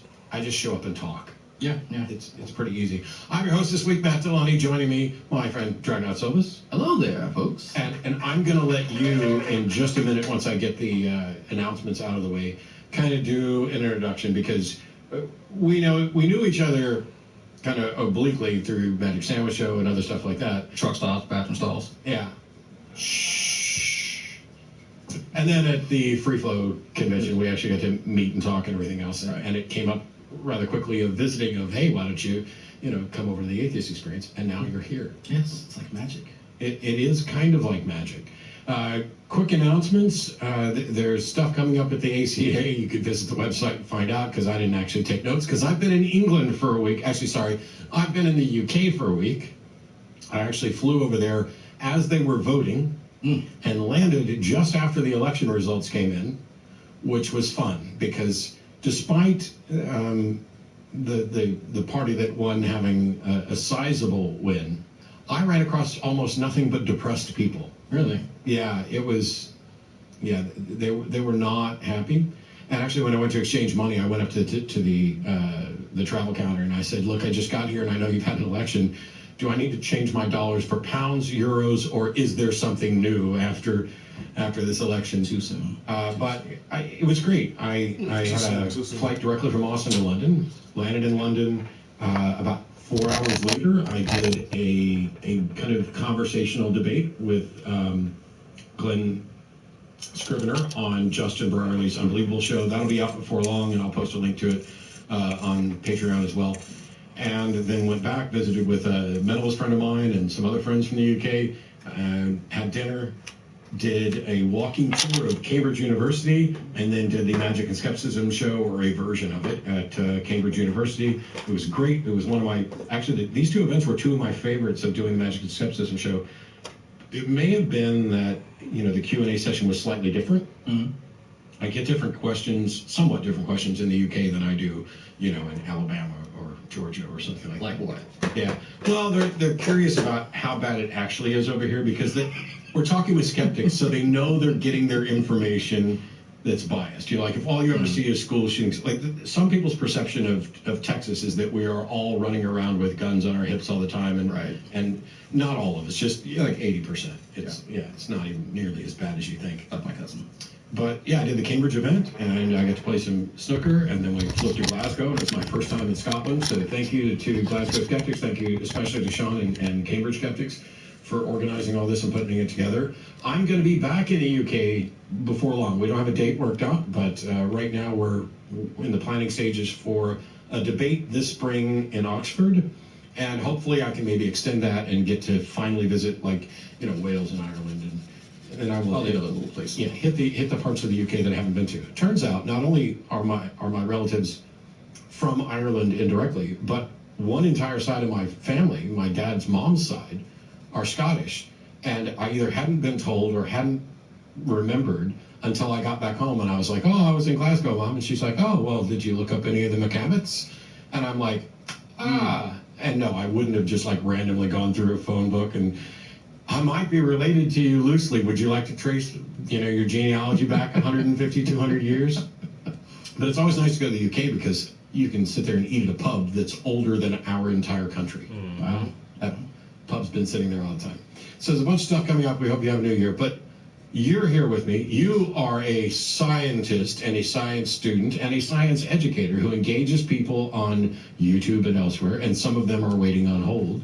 So fill everybody in on your specialty, because for the life of me, I could sit here for an hour trying to get it down and probably wouldn't. Yeah, so I like to just refer to myself as a student of science. I'm about 98% done with my degree in biology, with a specialization in cellular, molecular, and biotechnology. And I also do biochemistry research in essential amino acid synthesis. And so that's a lot of words for I look at plants and see how they make the stuff that we eat, basically. So there you go. You eat plants? What kind of monster are you? I am the ultimate vegan, except I like meat. Yeah. Well, it's cool, because hopefully we'll get some creationist callers, or maybe some theistic callers who perhaps don't have a good enough understanding of science. And quite often when people call into the show, I have a passing background in some of this stuff, I always find it strange that somebody will call in to the Atheist Experience, which is essentially not a science show. Right. And none of us normally have any expertise in this area. But you're an atheist. You're supposed to know evolution. Yeah. And they call in to present their theory and tell me everything that's wrong with science and how they've discovered a model that is going to revolutionize everything and prove God. And I'm like, if you'd really done that, wouldn't you be working with other scientists and publishing papers and not calling in to, an atheist show? Probably have a Nobel Prize, something like that, maybe. I mean, at least be working on it. Yeah. And I, like if I was doing that, if I was using science to prove God, I wouldn't call into the Atheist Experience until after like the paper had been published and it was front page news, and I'd be like, see, you were wrong. And rather than just calling in and arguing with you, I did the actual work and demonstrated that you were wrong, and here it is, and now I'm happy to talk about it. You mean do legwork rather than just making claims? Well, I mean, I personally wouldn't because I'm crazy lazy. But you'd think some people would. Right? But what do you expect? So it's all on you. We have a list. We have a list of callers here. Yes. You get to pick who you'd like to speak to first. Oh man, I just line number, whatever. We have some recognizable names here, one of which will be saved for last. Actually, let's do the number 6. Line 6. Matt, you are on with Driving On and Matt. To this guy. How are you? I'm doing great. How are you today? So then, I'm exceptional. I just had a couple of questions for you that I'd like to ask. And it's great that you have the scientist guy on there because it has to do with believe it or verify a news story and believe it. Yeah, how do we verify? Yeah, you should just kind of believe it, and it's not convincing. No matter how many mental gymnastics you need to do in order to get to that point, it still does not hold water. It's funny that when you asked him, what would disabuse you of this belief? Very simple question. It's a simple question, not necessarily an easy question. Fair enough. Especially if you don't have a good understanding. I'm terrified, on throwing away this worldview that I've had for 30 years. But I realized that everything I thought was true for 30 years is probably not. And that's a good call. Yeah. Make me feel warm inside. Warm and fuzzy. Well, it's nice because there's going to be a mix of calls, and there's a couple here that we're going to get to shortly. I'm picking number 6 just to piss you off. You're picking 6 right now. I haven't even looked at what 6 is. We'll go to it. James in North Carolina. I'm getting how's it going? Can you hear me? Yes. Yeah. Okay. I was curious. I'm an atheist. I assume, by definition, you guys obviously favor science. I was wondering how you guys felt about scientists who are blackballed by the science community for having observations that aren't consistent with what would be considered socially acceptable nowadays. Specifically, James Watson, who discovered DNA.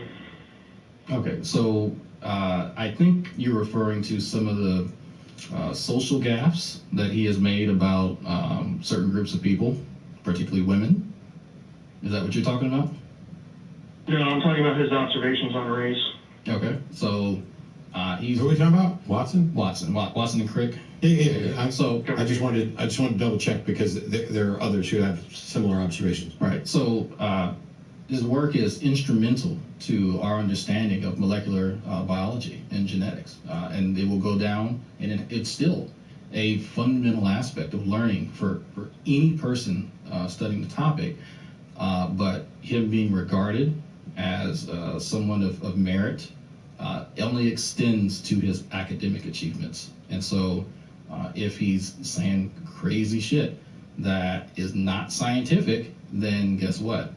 You're going to be You're saying that it's not scientific what he said about the differences between races. They're like, specifically what? Well, that there's differences whatsoever. Yeah, there's differences between people, right? But the conclusions that some people try to draw as far as the biology of races only goes so far, right? Because I can say there's a difference between me and my brothers, right? But if you're trying to group it together all African Americans, well, that's erroneous, right? Because we're not one homogenous group. The grouping, the process of deciding who fits into what particular category is where I think. And who determines that? Well, Genetics. but we can define things however we want. We can say, okay, we're only going to look at people with beards, or who can grow a full beard.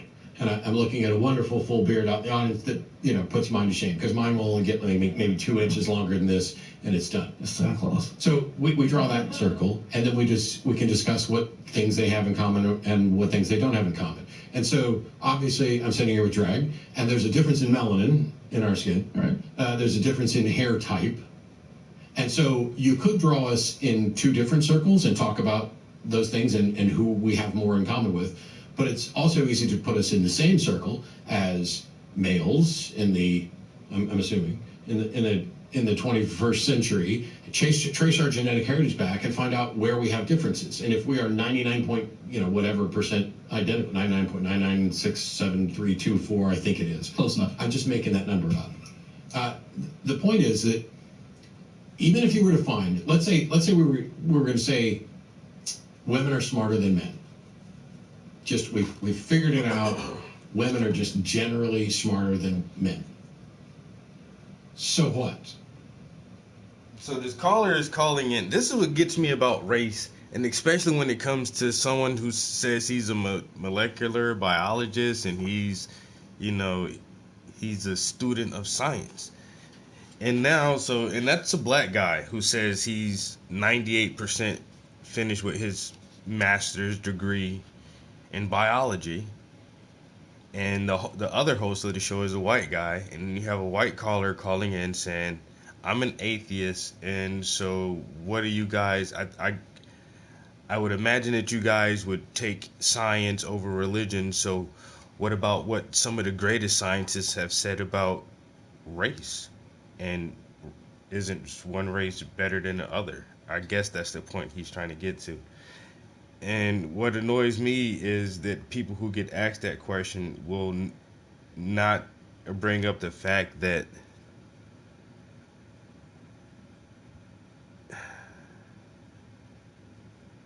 you can only find a pure human in a certain group of people. And we have become to know this to be almost a solid fact now, that anybody from European or Mongolian or Asian or any other phenotype, they have been mixed with some other ancestor and cousin to the Homo sapien sapien. Just like most all Europeans have some trace Neanderthal DNA in their strands somewhere. And there's another subhuman species that was called the Denisovan. So you had humans, you had Neanderthals, you had Denisovans, and some of these motherfuckers were closely related enough that they could actually mate and produce offspring. But the Africans, the modern humans who never left, who never migrated off the motherland, they never mixed with any other type of subhumans. So are we all a part of the same human race? Yeah, mostly, but there are, for the most part, everybody else has had this trace DNA from subhumans found in them, but there are groups of pure humans on this planet that have no other DNA other than human DNA. And so when you get down to that as race, yeah, the races are different. Extremely different. And the Neanderthal DNA, I assume, is what makes the hair and the skin the way it is. Whereas the one thing that really, really defines someone of African descent, or someone who has strong genetic ties to the original humans is the hair type.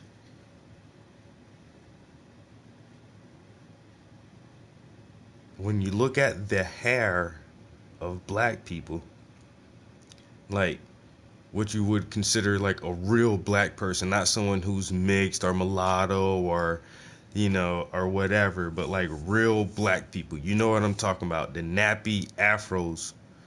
Nobody else has hair like that. And I think that those genes keep us closer to the original people. There's tons of other races besides what would be classified as black or African American or African or whatever. Some Indian groups, their skin can get very, very dark. But they still have straight hair. Some people from Central and South America can have large quantities of melanin production, but they still have that straight hair, like that straight stringy kind of hair.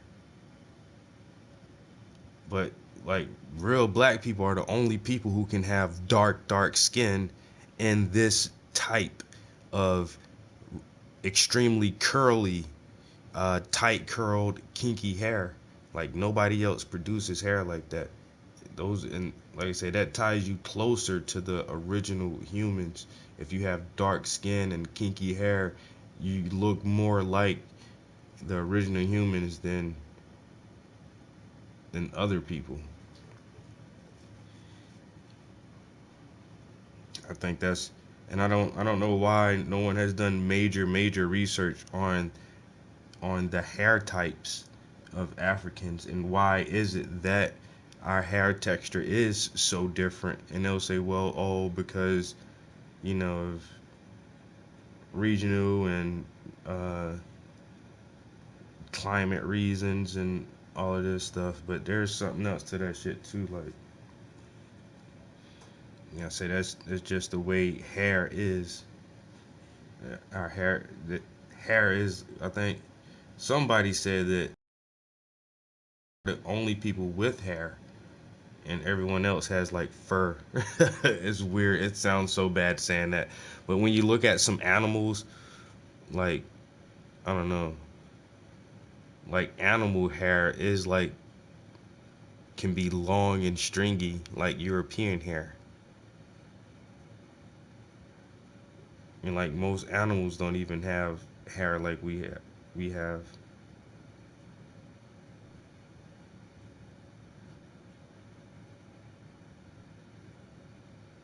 But the whole thing is, I don't know, they're trying to dance around that small issue of, are humans different? Not saying that one is superior to the other. I don't really ever try to go there with the race issue, because it's nonsensical. I really don't think that any race is superior. Do some races have better advantages? Of course. But being superior, I don't think so. But being different, that is, I mean, it's so obvious that we're different. And they say, well, you know, the difference is microscopic. It's very minuscule. It's point something percent difference in, you know, from anybody. Yeah, but just some people still have that trace Neanderthal DNA, and some people don't. I think that's a major difference. You know, that's just like having any full, like if you're a dog breeder, if you have any full-blooded dog, period, or any type of animal breeder, horses or chinchillas, I don't know what the fuck people breed, whatever, but you want your stock to be full-blooded. You don't want no contamination in the bloodline, because then you call it a mutt or some shit like that. So being a full, pure human and not being a full, pure human is really different. There's a difference there. There's only few people who can call themselves a pure human, because we've all been mixed with through colonialism and slavery and everything else. Like everybody's tainted with this shit now. You know, everybody got a little bit of caveman in them. But the colonizers, they went everywhere. They went everywhere and they fucked everything. And if they didn't fuck it, they burnt it to the ground after they finished fucking it. And it's like, shit, y'all just... But like I say, there's still some pockets of people who escaped that shit and never had to mix.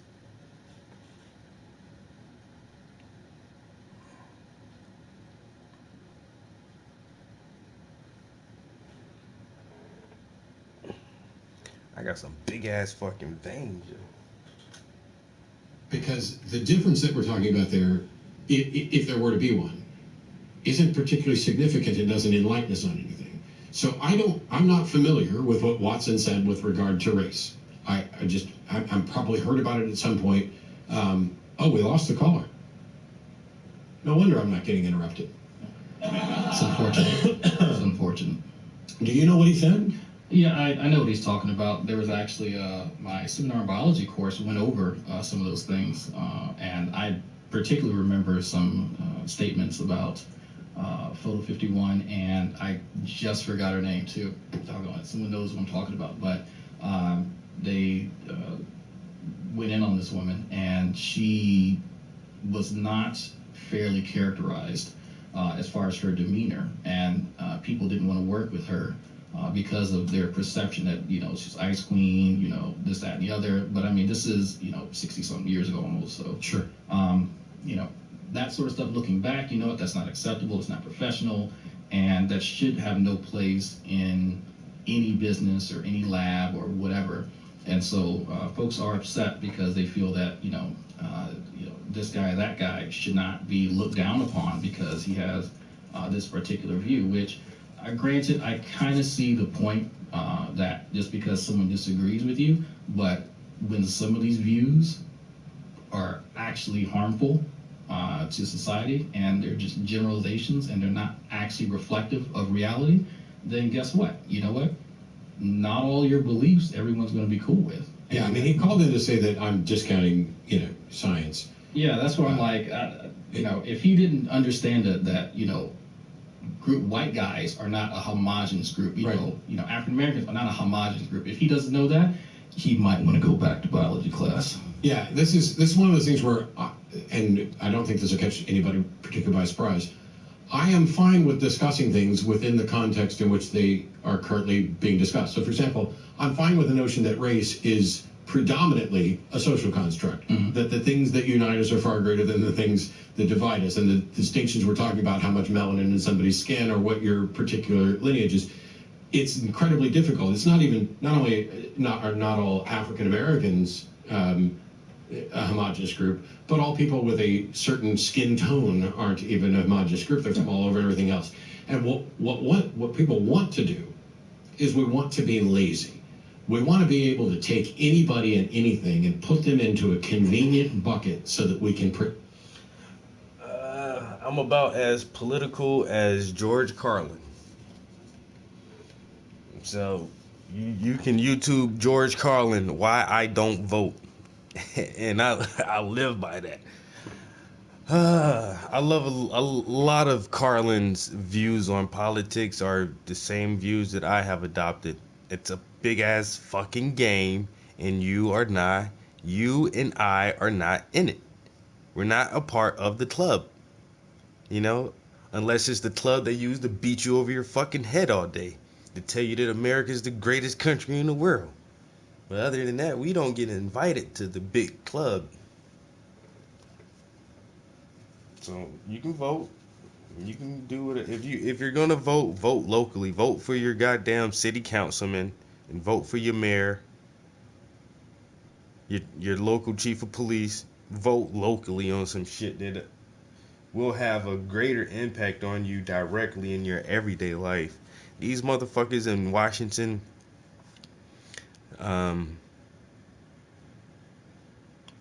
playing motherfucking mental masturbation with each other is ridiculous. It's a play. It's laughable. Everybody has a role, and everybody has a script. See, Obama read his script. George Bush tried to read his script. That motherfucker couldn't hardly read though. Trump, he can't read, so he just like fuck the script. I'm a freestyle this shit. But it don't matter. It don't matter, you know. Impeachment, schmeachment. Fuck that. Doesn't matter.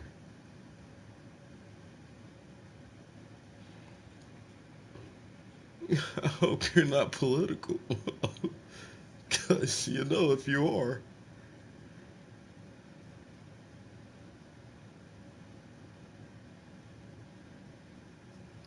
You can't have a political atheist.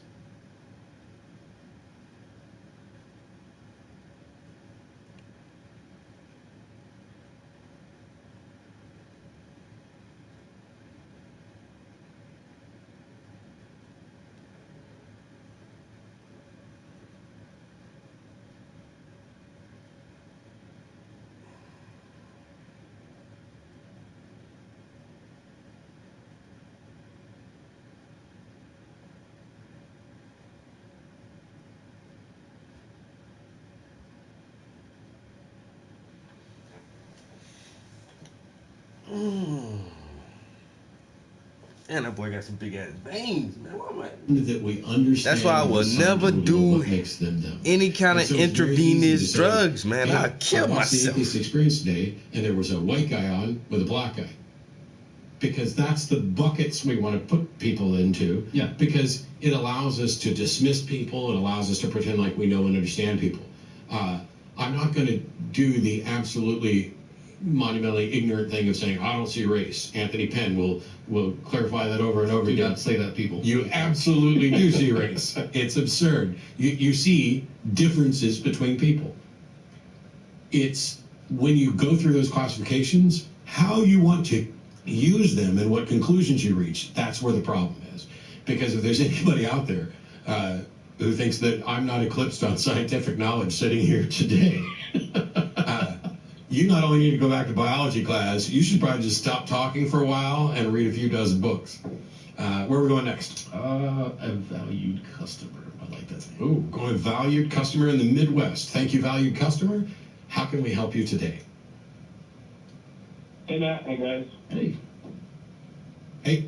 Hey, I was just calling in today. It's the first time I called in. But we are closeted atheists here in a community that we would not be able to come out in. Sure. And so my wife and I were the same, kind of on the same journey. But we are... What the hell kind of shit is that? We are a closet atheist in a community that we are not able to come out in. It's so bad. It's so bad. Like, that these Christians would shun you, and they would stop offering their businesses and services and their goods to you because you don't believe in their God. That's crazy that they have to call in for advice like, me and my wife don't believe this shit, but our community is just like, yo. You know, we have to like be in a closet about our belief system. It's tragedy. Tragedy!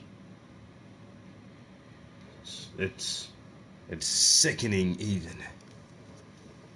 I couldn't imagine being in a closet anything.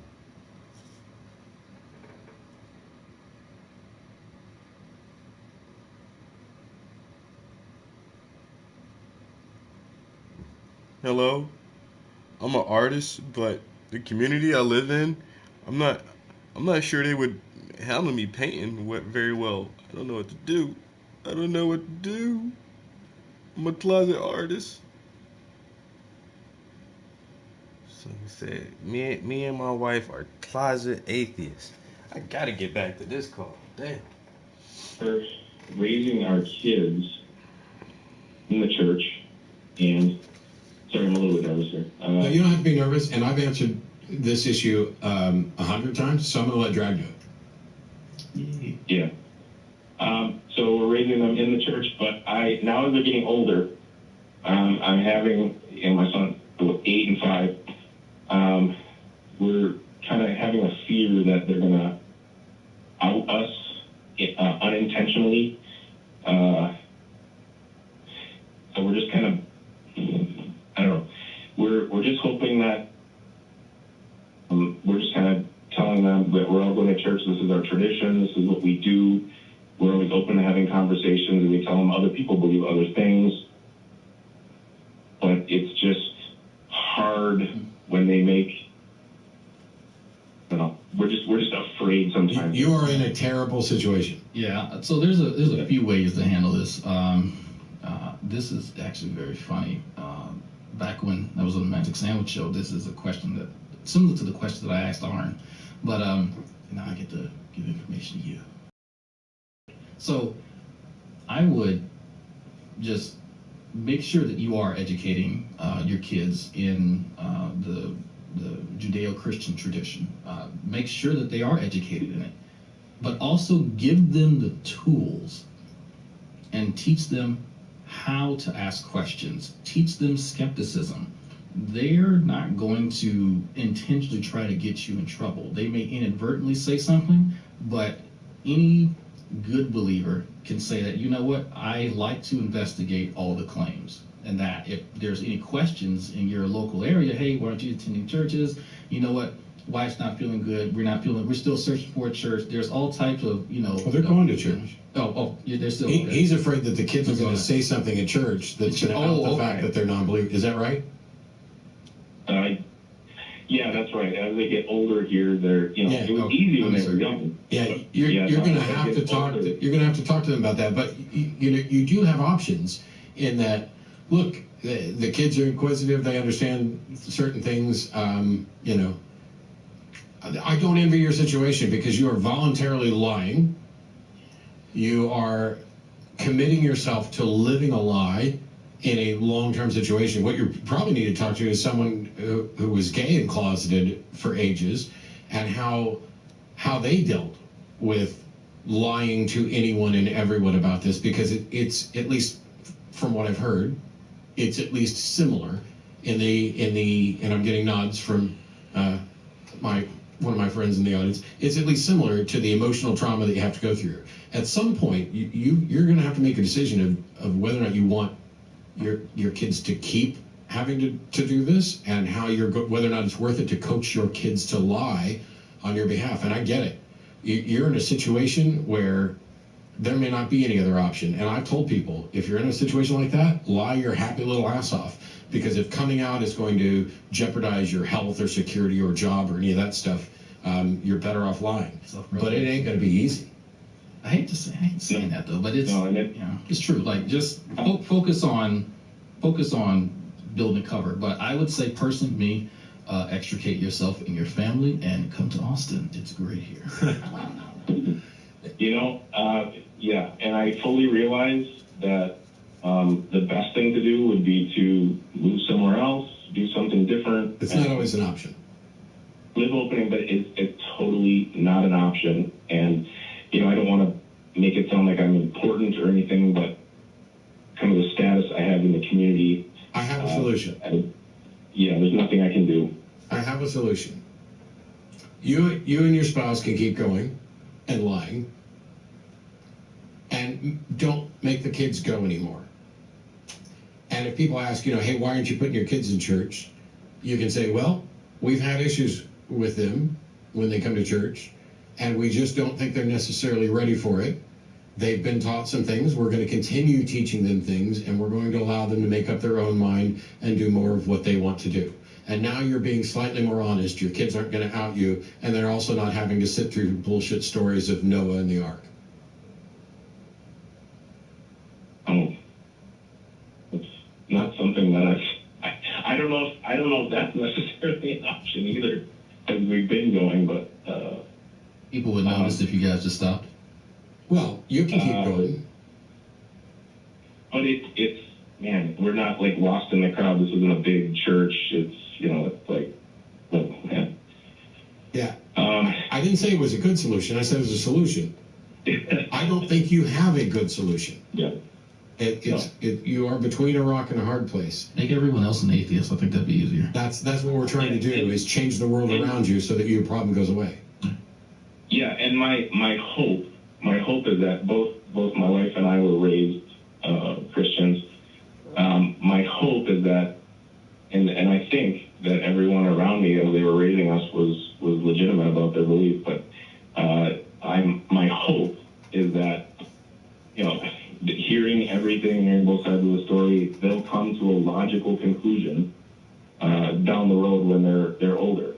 Because we searched and searched and searched, and we only decided that it was okay for ourselves, that this was an okay thing to actually not believe in. Here's a question. Yeah. How many people are at your church on average on Sunday?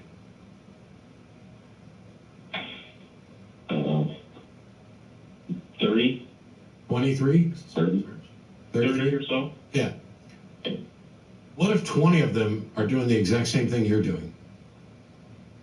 Oh, that's one of my theories. I'm under the sometimes assumption that everyone thinks this is bullshit, but they're all trying to keep up appearances. I did for the first 30 years of my life. Churches are full of people who are doing what you're doing. Now, I'm not going to say what percentage it is or what the majority is. We know that there are pastors who are doing what you're doing because we know about the Clergy Project. There are active clergy people who don't believe, who are stuck in a job that they can't get out of. And so we created a community for them to talk. I would recommend, as I always do, that you contact Recovering from Religion. You can go to the website. You can call in to the helpline. You can engage in chat services there. We also have a Discord. There may be other people on our Discord channel who are in similar situations. Getting to talk to some of those people. You can also, if there's 30 some odd people there at your church, you can gradually express doubts to people about portions of doctrine, kind of feel them out, see where they are. And then you might be able to suss out how many of them are going along to get along. Yeah, for sure. And the other thing too is, I've been watching, and I just swore that I would be an observer of the show for the rest of my days, and I just had to call in today. But my other, my 8-year-old I'm watching these shows and he's asking questions about, what's that show about and all this stuff. And I'm having to answer some real hard questions. Just tell him Roblox. Yeah, he plays that game. My son too. So I know about it. Yeah, so that's where I'm at. But I really honestly appreciate the opportunity to be able to reach out and, talk to somebody. I'm glad that I have my wife, with me on the same wavelength. Yeah. That would be infinitely harder. Yeah. If I was just on my own, in my own household as a prisoner, I don't know what I would do. Who are in that situation. So that you got it better than some people, even though you got it bad. Yeah, definitely. Well, if you figure something out, if you make some changes, if you make some discoveries, whatever else, by all means, call us back and let us know. I can't promise that we could ever be any more help than we were today. And I definitely would encourage you to reach out to Recover from Religion. If for no other reason than I can often put you in touch with, resources and communities, and they're probably going to have dealt with this even more than I have. Yeah, and I mean, this is, it's like nobody else. It's insane. Yeah. So. All right, thanks, man.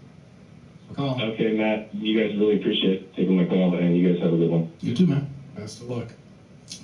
That's tough. I've been in a similar situation where I've had to kind of hide my non-belief, and that was back when I was living with my parents after Hurricane Katrina, and I don't have any resources other than family, and they're all Christians, and so it's like, gotta kind of play the game until I moved out. And so my mother slowly found out after I started posting things on social media. So yeah, she's like, it's just a phase. No. How's that working out? She actually joined me on a stream before we came up here, and so she knows she's a subscriber to my YouTube channel. She knows that I'm out. She knows I'm doing this, and she, you know, so it's don't hate me. She enjoys that I am open about what I believe and what I don't believe.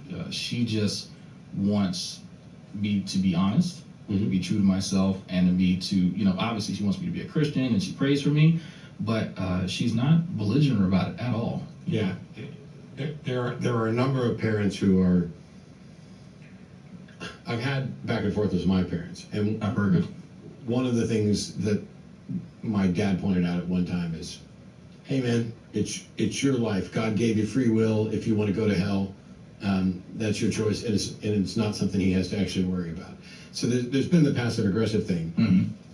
I also know that my parents are proud of me to some extent. They're not proud that, from their perspective, I'm actively leading people to hell.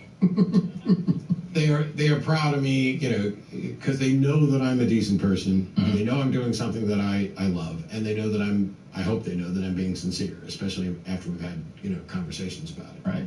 That's a difficult position to be in, and that's why for years I cut them quite a lot of slack right up until the birthday card. Yeah, I heard about that event. And that's where I was like, okay, I've given you this much rope, I just can't. Yeah, it's even. And I think that our call similar situation at some point.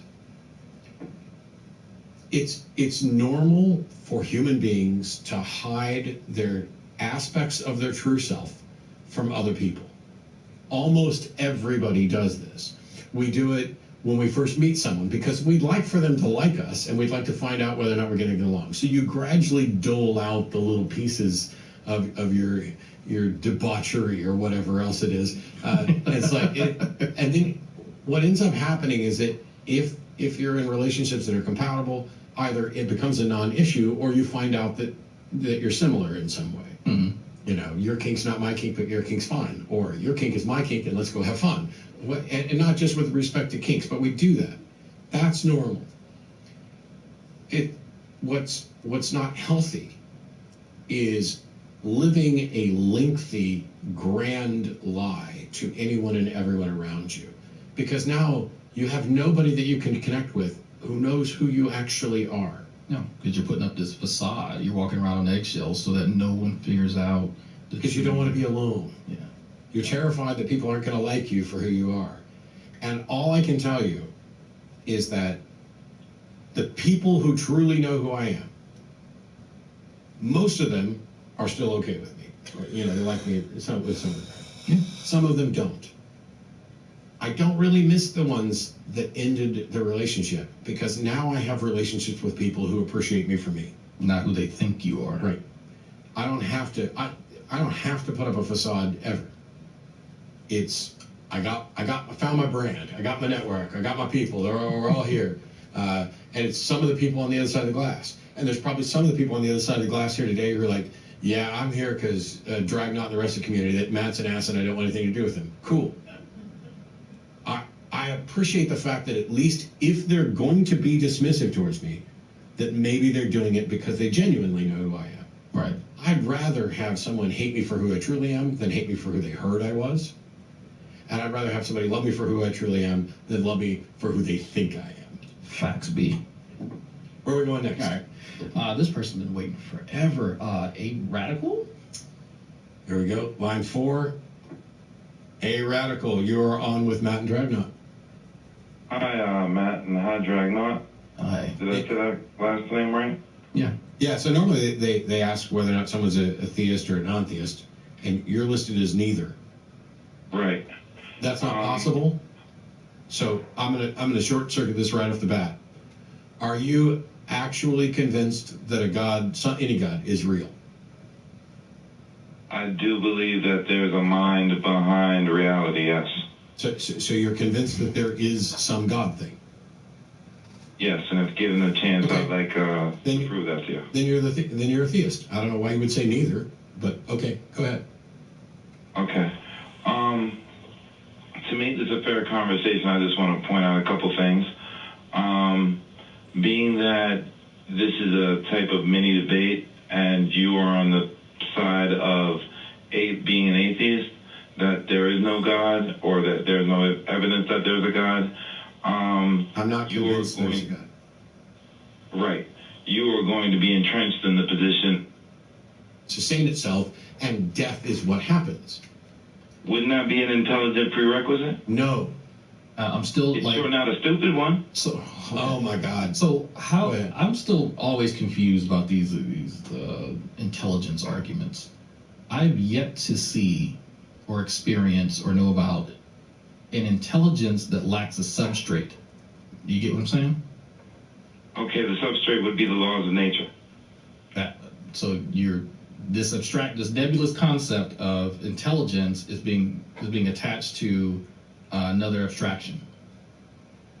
Laws are something would be instructions, not just restrictions. No, they're descriptions. The laws of nature are descriptive, not prescriptive. They don't. Descriptive to our subjective view, prescriptive from an objective lens.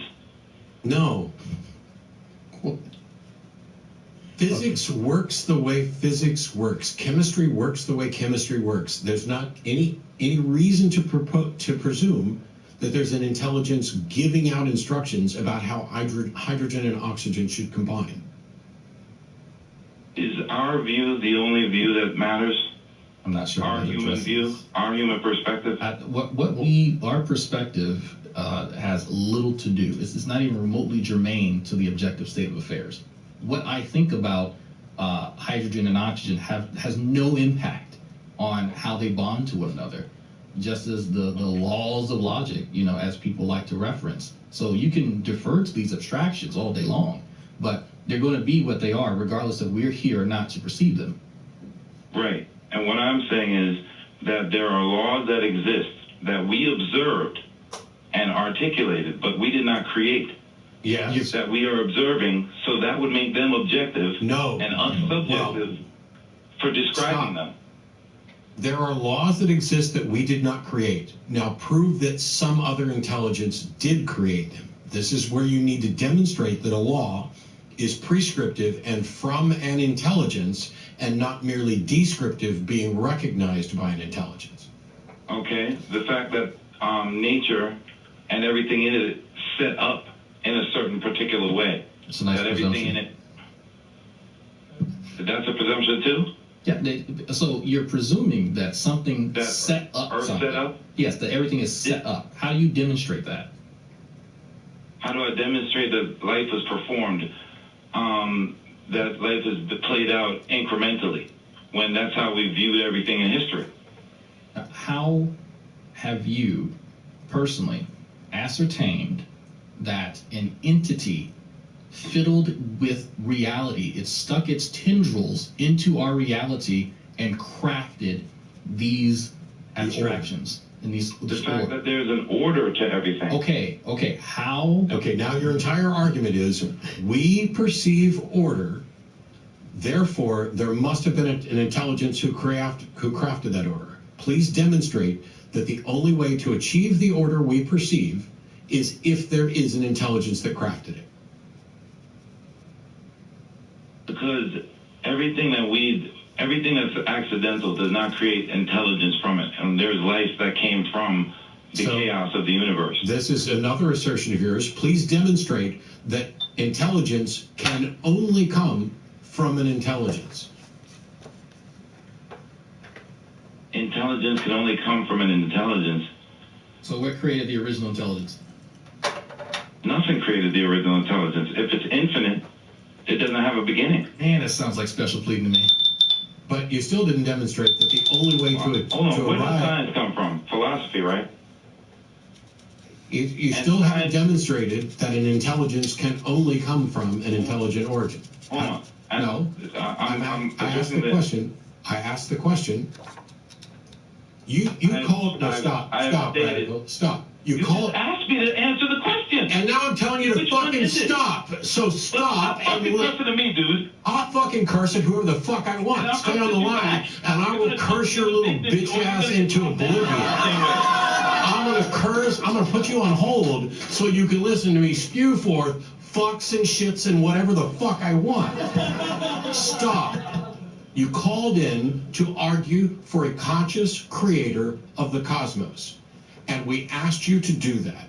And at every turn, you came up with some sort of loose premise that involves some form of special fucking pleading, or certain fucking exemptions, or bald-ass fucking assertions. And we have sat here, and we've tried to point out, and we've asked questions. And you keep getting irritated that we didn't just accept the garbage that you spewed forth initially, when all we were doing was trying to guide you towards an actual argument that is cogent and supported by evidence.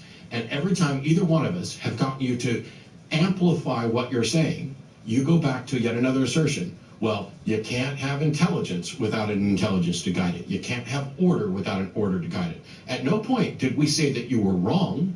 We asked you to demonstrate that you were correct. So demonstrate that order and intelligence can only come from an intelligence, because that's the whole thing you're trying to do. You are now off hold and free to moan about my cursing. I just want to have an intelligent conversation, man. I'm actually a big fan of you. I love what you did to Peterson. Anyway, there's also no random. That's also subjective. I'm just going down the plethora of oddities and peculiarities and uncomfortable truths that we avoid in life to try to come to the conclusion that there is no God. And I'm not saying that there's a Christian God. I'm just saying that there is something weird going on in life that lends... No, sir. No, sir. Now you're lying. Now you are backtracking to the point where you are twisting yourself into knots. First of all, atheism is not the assertion that there is no God, so I don't know why you would do that. You're not just talking about weirdness. You affirmed at the beginning of this call that you believe there is a conscious creator of the cosmos and that you could prove it. You didn't call in and say, hey, there's a bunch of weirdness. I don't think we can conclude there is no God, because if you'd have said that, I'd have said, I agree with you. There's a bunch of weirdness, and maybe we can't conclude that there is no God, or at least... I said that there was no way to prove it empirically. I said it would have to be done through reason. Go back in the tape. That's what I said. Did I say you didn't say that? You just said that no, sir. You just said that there's not a bunch of things. When I said that it's an amalgamation of evidence, it's not just one thing that can be pointed to. Just a second ago, you backtracked from your original position, which is that there is a conscious creator of the cosmos, to... And I'm still on that. Stay on it, bro. He's a big fan of the show. He's a big fan of the show. Where are we going now? Okay. We are at the time limit, so we should take two. We should take two, and then save. So Brett and John stay on, and I'll take the call after this, after the show's over. But here we are. Welcome, Otangelo. Yes, hello, Matt. Hello, Albert. I called you 2 months ago, Matt, and you hung up on me and asked... Hang on. You're not talking to me. You're talking to Dragna. Hi. Hi, Albert. No, actually, I was talking to Matt right now. No? Okay, okay, maybe this isn't clear. I'm not going to have a conversation with you. You are calling in to speak with Dragna. Okay. Fine. Hi. Hi, Albert. We had some chat on Facebook. Yes. Today and at another few occasions. And we can just continue where we finished. And I think it was about... Hang on. I'm going to interrupt again. I'm going to interrupt again because, first of all, I don't think it would fair be to the Atheist Experience audience for you to continue a conversation, and I don't know why anybody would continue a conversation that they finished. I mean, you said we'd like to continue the conversation that you finished. If we finished the conversation, why were we continuing?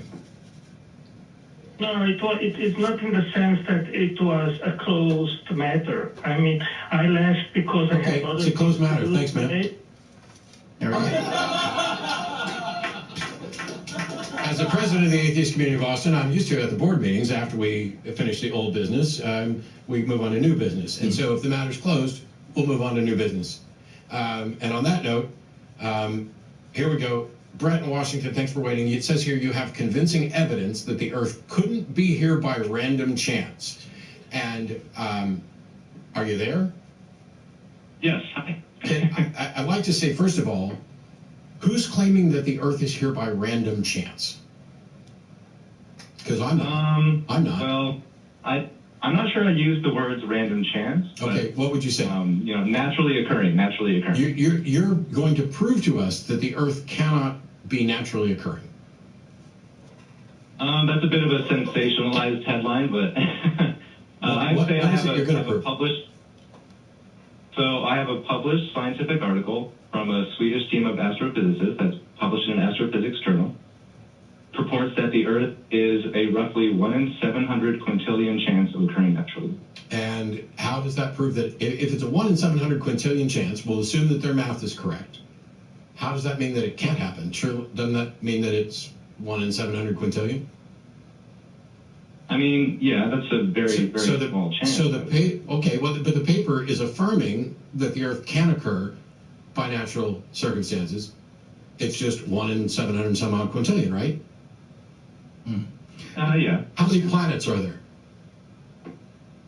Well, they go into that in the study. They actually have a number. It's like, what is it? 2 times 10 to the 19th power and 7 times 10 to the 20th power, somewhere in there. A lot. Yeah. Lots of terrestrial planets, yeah. Yeah. Have we divided it I mean, that's interesting to me, you know? Interesting to me too, but the fact of the matter is the Earth exists. I think we would both agree, right? Yeah, absolutely. Now, the odds of winning some lotteries are 1 in 65 million, right? Or roughly?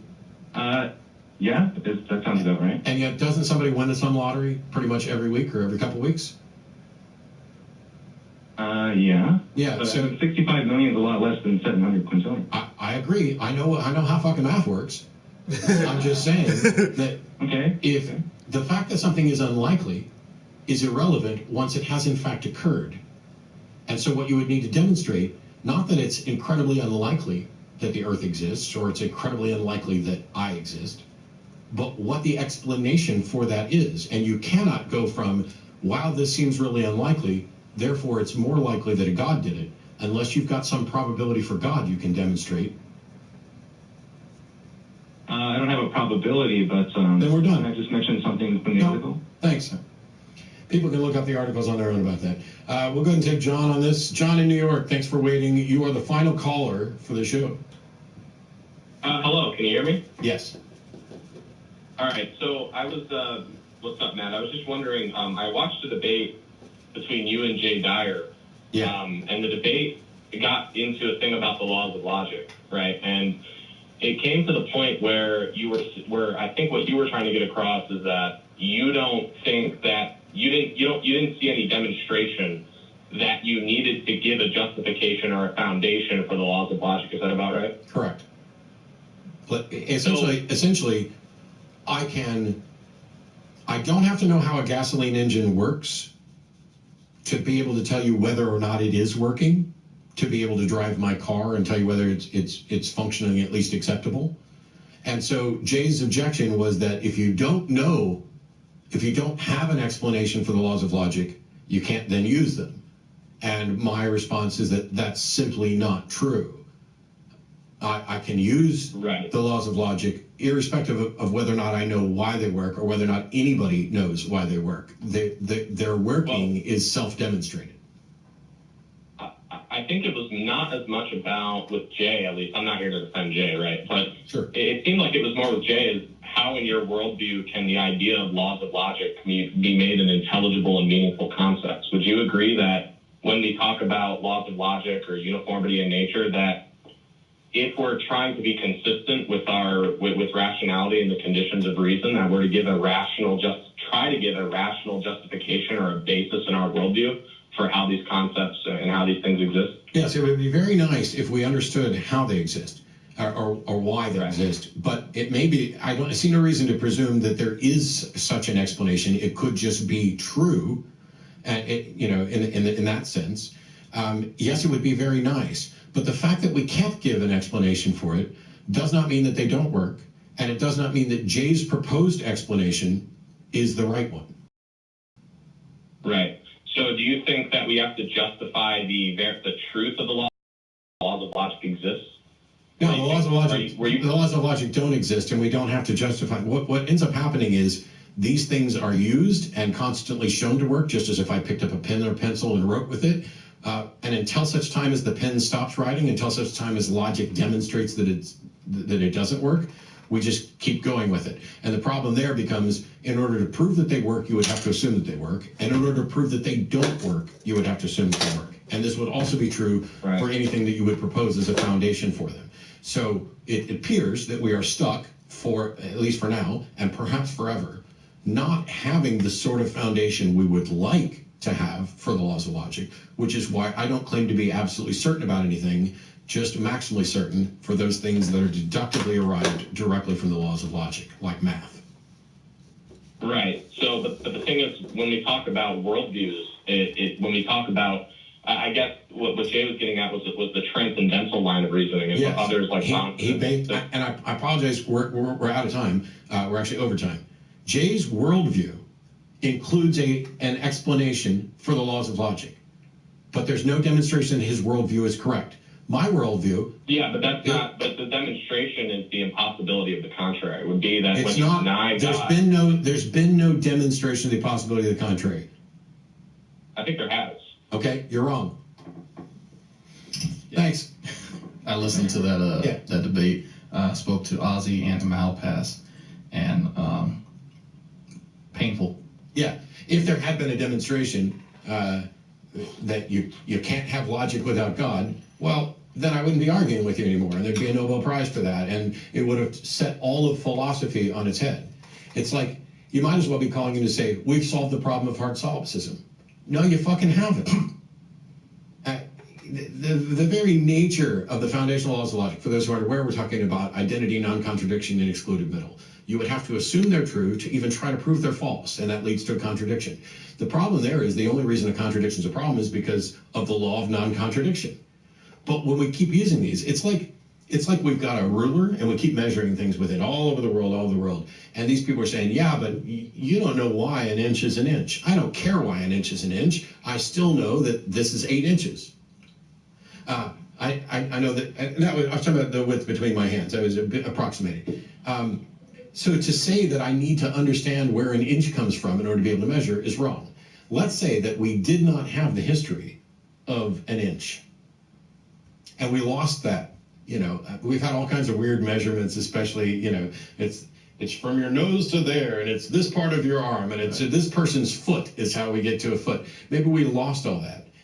And we're in a position where we can never again attain that knowledge because it's just lost antiquity. Wouldn't change the fact that we have a standardized foot and we can measure with it. Right. Like the source of the metric isn't really as important as how the metric is used. As long as it's consistent and the people can intelligibly understand it and utilize it, then, you can create all kinds of rationales and explanations as to why it is the way it is. But and if you come to me and you say, here's the real reason why a foot is a foot. It's because this particular person, that's how long their foot was. Well, that's cool. Okay. Prove it. And you can say, I think it has been proven. And I'm just going to keep saying, no, it hasn't. You became convinced of it, but that's not the same thing as providing evidence for it. And it's much, much easier to provide evidence if we have the historical documents that say, yes, it was this person's foot and all this stuff. And it's an utterly mundane claim. It's a vastly different thing to claim that you, in your worldview, have appealed to a magical being that exists outside of space and time, is the conscious creator of the cosmos, who fails to provide any empirical evidence for its existence, expects us to rely entirely on reason, and that we should then determine that reason wouldn't work without that God, therefore that God must exist. And no, that's not a circular argument, even though it is. It's a virtuously circular argument instead of a viciously circular. Bullshit. I don't care if you're Jay, I don't care if you're Cy, Matt Slick, Greg Bonson, whichever one of you precepts out there has decided that you've cracked the mystery of logic in the universe, and therefore it conveniently happens to be your God, you're wrong. Thanks everybody for tuning in. Thanks to the folks who are on the other side of the wall. Dragunov, thanks so much for hanging out with us in week, answering questions. There's the guys on the other side of the wall who make the show happen. If you're an atheist in the loop here, the building's open from 11 to 9, 7 days a week. We're about to have dinner here shortly at the building. Please enjoy your holidays. We'll see you again next year. See ya.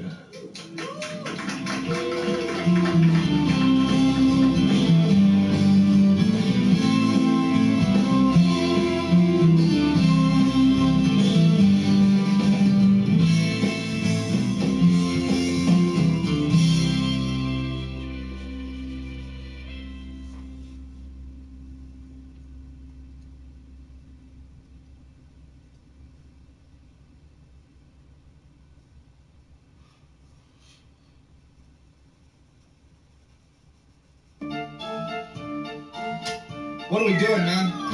What are we doing? No, you're done.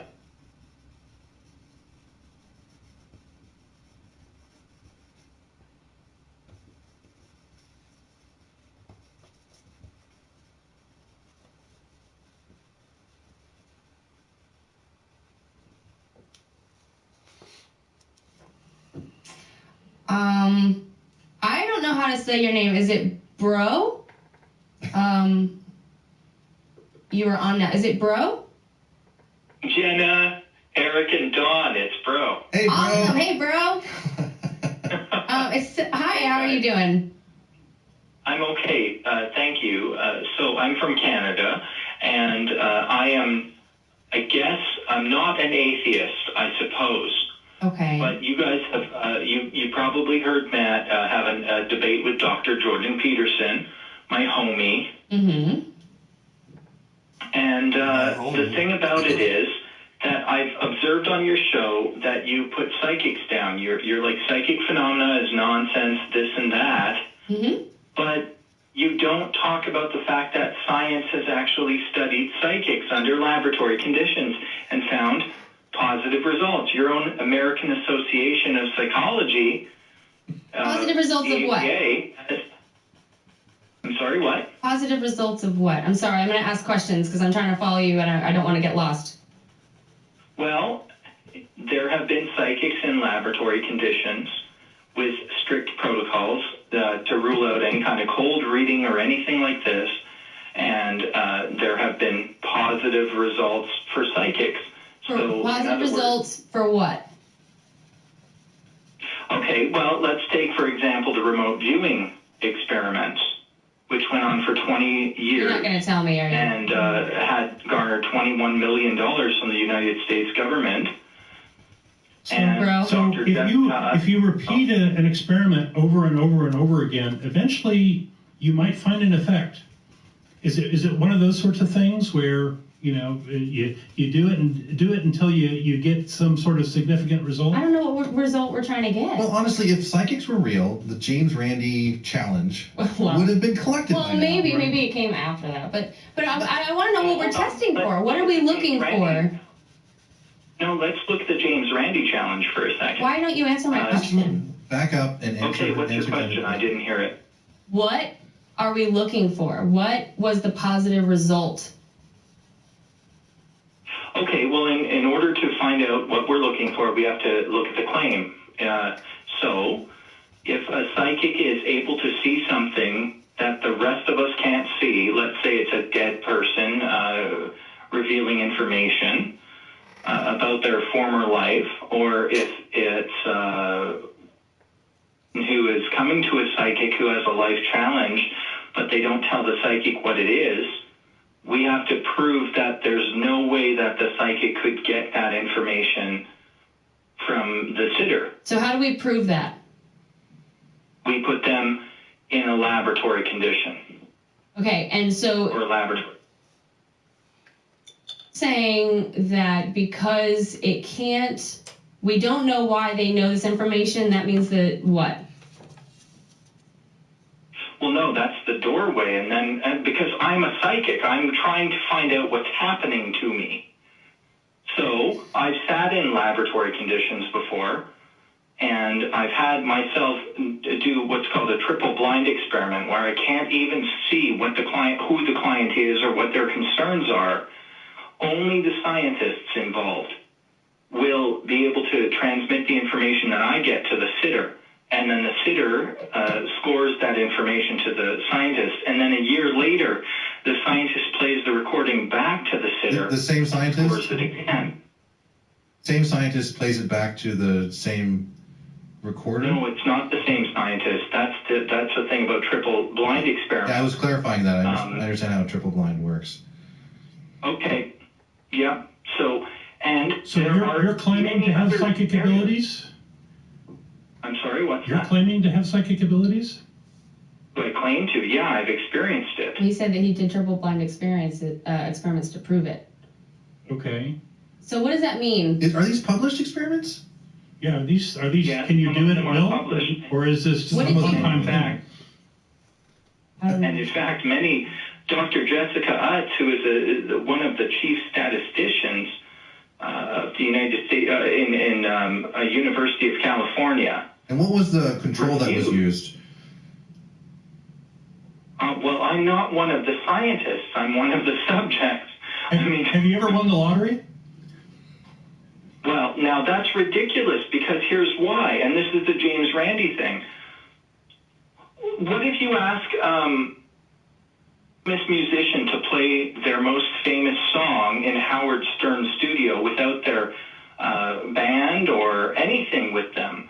I mean, what makes you think I can just win the lottery? What presumptions do you have about psychic ability? Well, I don't know. If you claim to be able to see things and see the future and Yeah, but what does seeing things have to do with seeing the lottery? That's a totally different thing. Okay, so I'm what talking does? about- Hold on. Let's say you're a psychic. Let's say that. Let's say that. Okay. What's your connection to God? Because this is the atheist experience. This isn't the psychic experience. Or the skeptic experience. Yeah. No, but now I understand. Now that's the thing. I don't have a connection to God as far as I know, but I'm saying that you guys have attacked psychics. And I'm calling in with a complaint.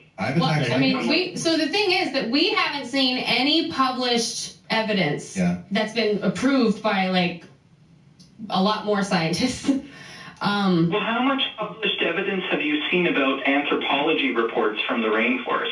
There are many things you haven't seen. It doesn't mean they don't exist. No, I've seen quite a few. In fact, Monday I went up to the Perot Museum and saw quite a few studies, and even the bones, the physical bones. I saw those with my own eyes at the Perot Museum just Monday. So yeah, I've seen quite a few of those. Yeah, but psychic stuff is boring, so nobody pays attention to it. Are you kidding Actually, there's a lot of people that call themselves magicians. Yeah. Because they claim that they have psychic abilities and they fool people. And Matt is actually a pro, and we are easily fooled. And so the thing is that I've learned how easy it is to trick myself. And so even if I were to see something that might convince me that you're a psychic, I understand that really doesn't go with the laws of physics. It really doesn't go with anything that we've ever seen published or approved or anything. And so I'm going to say, you know what? I was probably wrong. So you claim to be a hold up. Gravity wave. What's his name, bro? Bro. Okay, here. What you need to do? Sign up for James Randi $1 Million Challenge. It's not there anymore. No. I want the $1 million. Oh, it's not? Yeah, they said. Where have I been? I don't know. I thought they put it back because people were complaining. Maybe. I haven't heard that. I don't know. Does the Australian skeptics have a psychic challenge? If anybody knows about any psychic challenges current, please let us know and put it in the comments or somewhere. Honestly, I mean, I'm sorry. I don't believe you, and I don't have any evidence to believe in psychics. I mean, to me, it's all the same. It's in the same category as karma and rock energy and paranormal stuff, witches, aliens, all that stuff. Like, we just isn't in those categories because this can be evidential. What I do is evidential because you can put me in a laboratory condition and prove it. And in fact, So then, can you bring us the results? Yeah, email the results. Yes, I would love to come up with an experiment with you guys. Okay. That depends. We're not equipped for that sort of thing. I mean, James Randi's organizations. Not equipped, but James Randi, who is a Toronto magician who didn't graduate from high school, who his husband, by the way, was an immigrant who. Oh my God, that's so irrelevant. It's not. You know what, dude? Okay, so yes.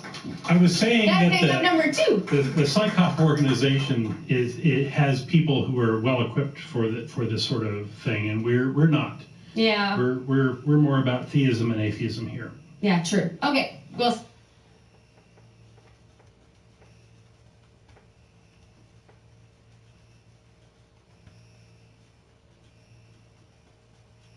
I am psychic. I've been in. I'm skeptical about this next call.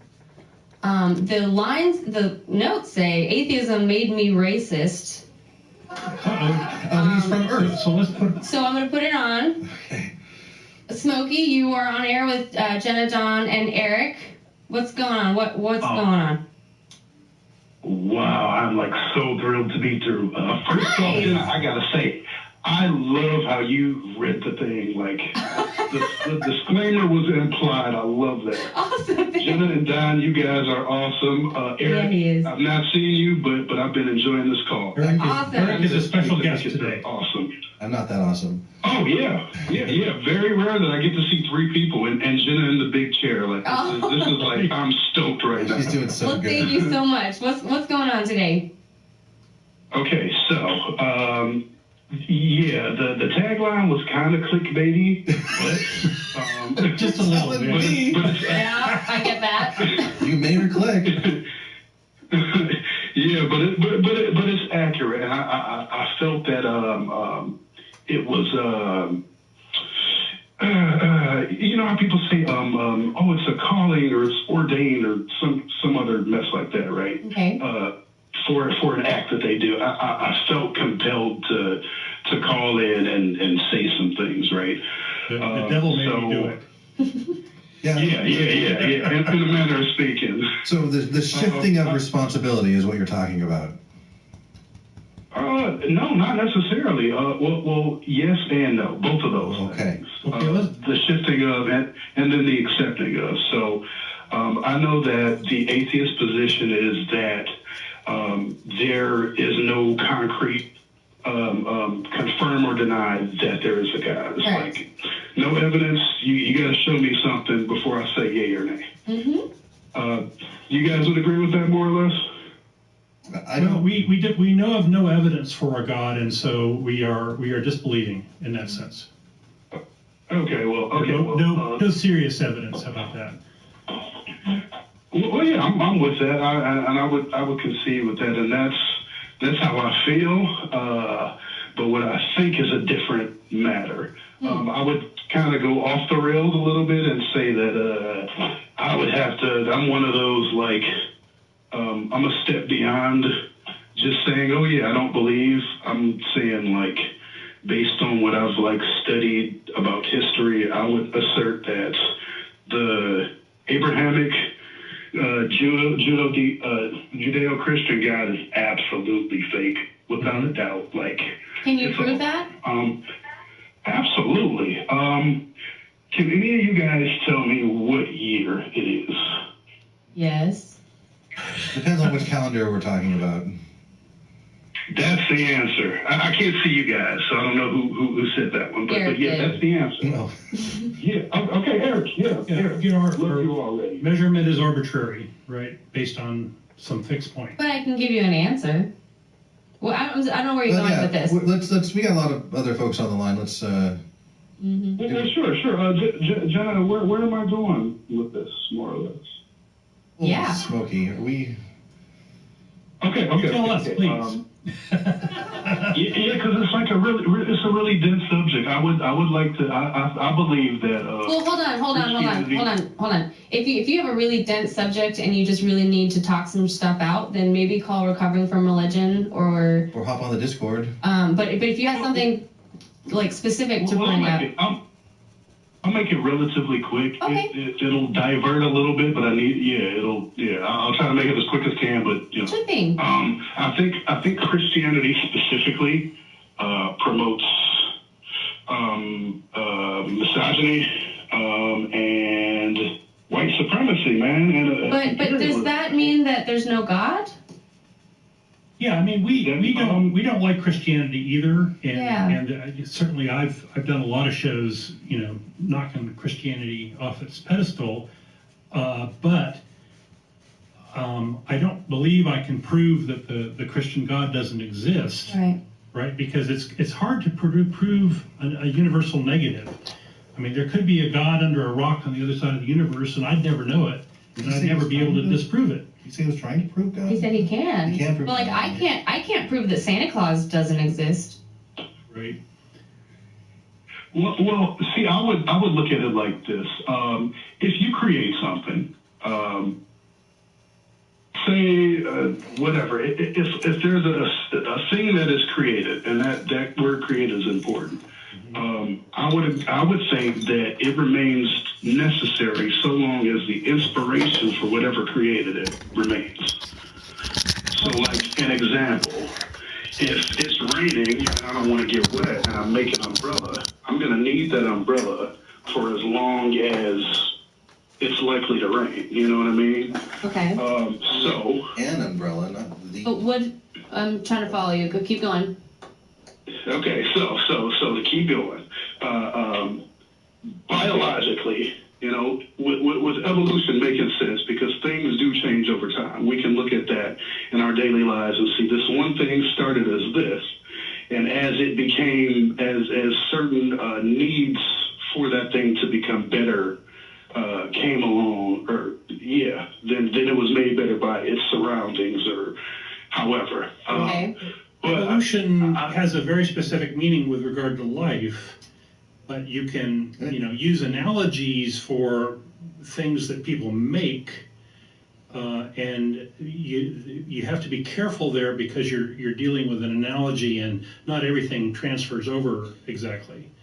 And evolution is not making things better. It has no end goal. Well, no, I understand science enough to get that. It's not. I'm not saying that it's like a top down. I'm tinkering with this to improve it, but it's more like this. This random change. Oh yeah, that works. I'm gonna keep it. Oh, this change. Oh yeah, I'll keep it. That's just more, just like me building a case. Like I said, I'm trying to make it quick. So with religion, I think that. And I looked up the definition because I think a lot of people spend a lot of time arguing definitions when it's really not that deep. So I looked up, anytime I'm like interested in a word, I look it up. So I looked up the word religion, and the etymology of, I think it came from like Italian or I don't know, Latin or something. Religare, to bind, and you can interpret a couple of different ways.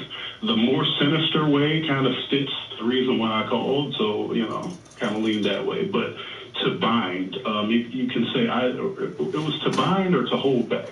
So either to control, or which is the more sinister, or to group. So it's a grouping or a method of controlling people, right? Because in the environment from which the proto-Jews, or whatever you want to call them, the people that became the people that wrote the Bible,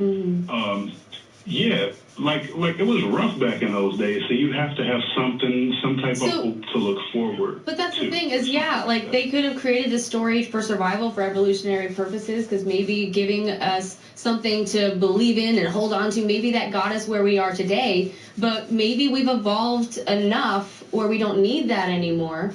And maybe we're wrong, that's the thing is we don't know, but ultimately we can't say that because there's stories created today and that we can't prove these stories wrong. We also can't prove them just because they're older, you know? Like, we can't prove that the Bible wasn't written by God. We just can say that, hey, I have paper, I have books, I have people that write books. This is much more likely that people wrote it, but I can't say for sure. I can't say that I know that Peter Pan wasn't based on a true story. I can just say that based off of what I've seen and what I know, I don't believe it. Well, we can make stronger statements. I mean, we have no evidence of the supernatural, which a lot of the biblical claims are supernatural in nature, right? Right. I guess that's what I'm trying to say when I say that that all I have is paper and books, like that. Yep. All I have is what's tangible, what I can experience, what I can prove. And honestly, I wouldn't even want to make the claim that there is no God, because the folks who are claiming there is a God, they're the ones who need to back up and bring the proof to the table. Exactly. Like Matt would say, you're putting the burden of proof on you. Right. And so it's a line of argumentation, or it's a line of that really bears no fruit or has no interest in me really at all. Right. Something I wouldn't really want to pursue personally, as proving there is no God. Well, I believe that, and I'm glad you guys said that, because that kind of helps me. Well, obviously not tie it all together on one call, because like I said, it is a pretty dense subject, but on that end, I was only referring to the Abrahamic God. God, quotation marks. Right? Sure. Exists. You know what I mean? Like the first guy. There's a lot of variation there. Concept, right? Yeah. I'm curious, did atheism actually make you racist? Yeah, I want to know that answer that question. Yeah, like I said, well, that's why I asked you guys what year is it. Like these. Okay, so the modern year and like the 2019. Yeah. Well, yeah, the most current calendar that we've adopted, you know, and the mandation of Christianity throughout Europe, and that being spread by force for what Are you suggesting our calendar is racist? No. Okay. I'm saying that the calendar is based upon a religion. It's based on religious texts. Yeah. So I'm curious why you're racist. I'm sorry. Okay, I'll let you go. Go ahead. And the next thing I say. Sorry, go ahead. That's right. You got to come through that clickbait, man. Oh yeah, I got you. I swear on everything. I got you guys. Yeah. So everything that we base our modern everything upon is based upon an arbitrary thing that has been proven by history, and it's not like a secret knowledge anymore. It's very common knowledge that that's not even one of the oldest traditions. There are civilizations that were older than the Jews by tens of thousands of years. Mm-hmm. I'm already at 3 hours. There are structures and Let's get to the racism. It's smoking here. You know what I'm saying? Yeah. I mean, but a lot of your general audience may or may not notice that. Yeah, okay. And hence the name. Yeah, the name fits. So, but just knowing all of that and being black in America and understanding that history and that much of the history of the world, but America, Africa, and black people and the people that were taken over here.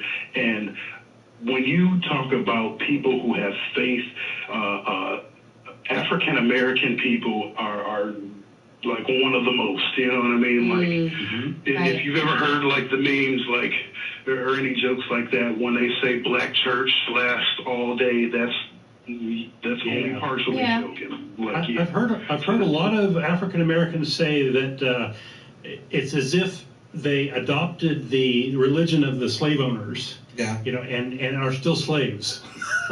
Slaves to that religion. Slaves to the religion, right? Yeah. Absolutely. They might have been forced to. It might have been forced down their throats that this is the only way. So, yeah, that was true. Because that's a good way to get control over them, is to teach them obedience and enforce all that. We've had Mandisa Thomas on our show a number of times, and she's talked about those sorts of topics. The black non-believers, right? So, but are you actually racist? Like, I understand that America was built on some bullshit, but are you do you actually not like people? I mean, are you racist? Well, I was gonna say like I'm glad you said the America on some BS thing, Mm-hmm. because that's literally only the tippy top of the iceberg. I completely agree. You know, but I don't hate anybody based upon, you know, factors about themselves that they can't change. But when all of us think of Jesus, more likely than not, we picture a bearded white man with long hair and right, blue eyes and blonde hair, right? Right. Right. You know what I mean? So I can understand if you resent the history of white culture. But when you go out to the grocery store, are you making judgments that, hey, that person's white in the checkout line, so I'm going to go to this other counter? Like, do you? So I just got invited to be a part of a show in February, all the way in South Carolina.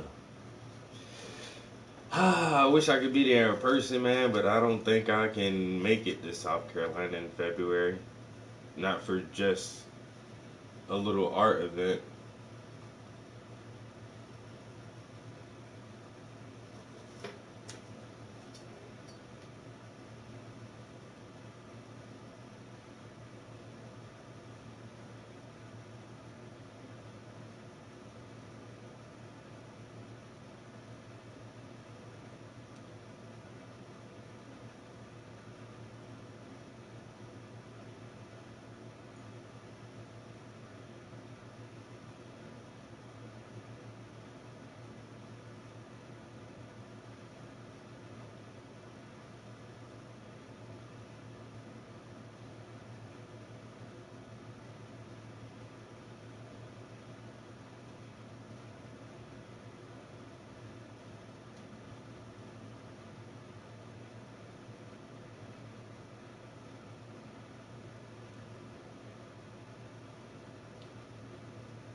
I'm coming. I say, talk to this guy about this art show in South Carolina. Like, I would definitely be willing to. I told him I can send some prints down there. Maybe if I can't attend myself, I can send some prints, no problem. But I want to know, like, you know, who's organizing it, where will it be at, what's the duration of the exhibit, is everything for sale, like, who are the other artists that may be featured in this thing. I may not want to associate myself with such an endeavor.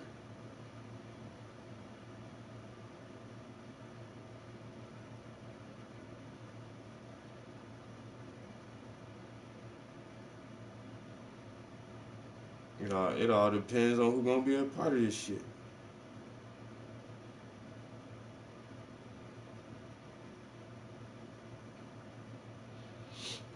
I say, cause honestly,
Alright.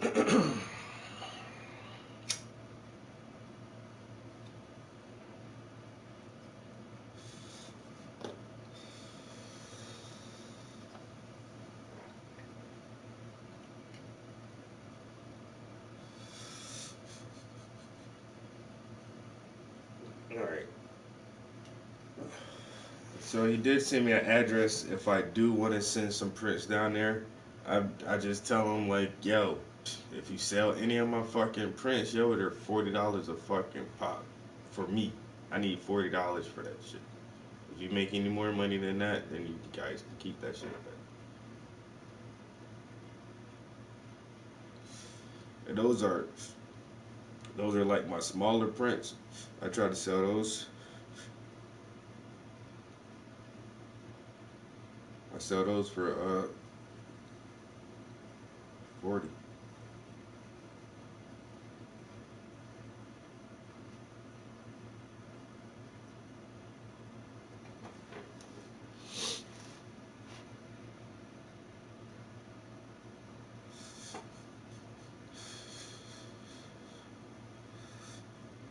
Alright, so, up 3 hours in. What the fuck did I just drop? Oh, the lights up. Isn't it cool? It's blue. Like the canvas, that shit almost blend in for a second. Like, damn.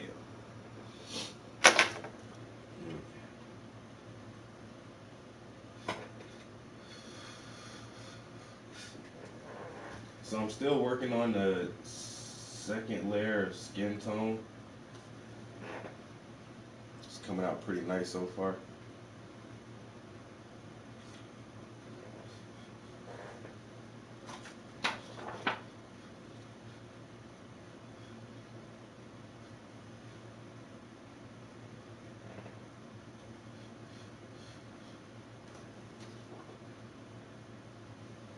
Yo, is that where the fucking blue paint keep coming from?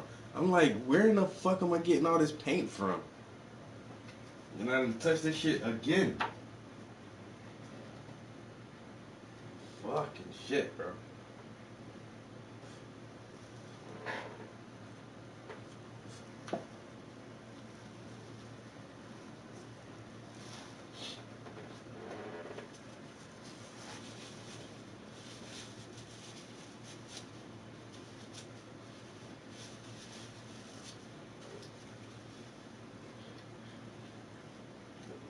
Why you keep baby oil in there? That shit help you get paint off, yo. Or you gotta fight fire with fire. I fight oil with oil. You gotta fight oil paint with some dilutive oil, like some baby oil. I don't even, what the fuck is baby oil made from?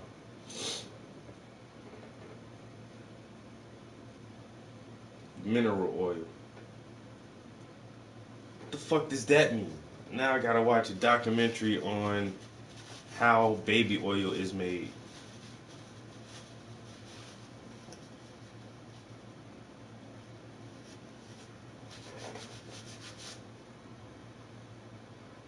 I'm working on, well, I'm actually working on 3 pieces right now, but today I've been painting this one for the last 2 hours or so. I painted the right arm and the abdomen section here. So I just wanted to get the veins and stuff in the arm and start to get some highlights on the contours of the veins, and then try to come across the stomach where that dark shadow catches in right there. I want to blend that some more. That looks too sharp of a transition. I need that shadow to come over this way a little bit more. But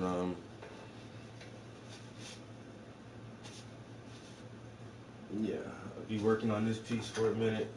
I got a request for a possible request for a commission this morning. And I just got a message for somebody who wants me to do a show in South Carolina, or to be a part of a show in South Carolina. I just want to know more about it, because I'm probably not gonna be able to attend that. If it's not anything major where I know I'm getting bread for that shit, I'm not gonna travel all the way down there just for, you know, a day or two to show some art and then come back. I'm spending too much money for that shit, yo. South Carolina, that shit ain't right around the corner, yo. That's a fucking, on the low end, it's a 9-hour drive. On the quicker end, it's a 3-hour flight. But then, like I say, I gotta get myself down there, get my art down there undamaged. You know, room, transportation, food, and to show my art for a couple days, and then turn around and then come back up here, like, not guaranteed a sale. Now, if somebody's like, yo, bring your 3 most expensive pieces down here, and I guarantee you,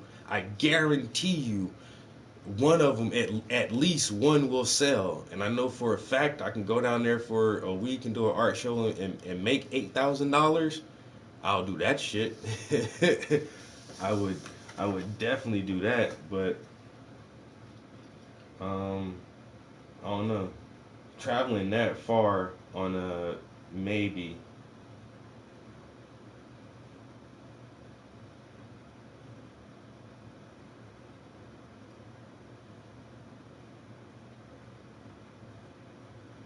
Is all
right. So we just touched back.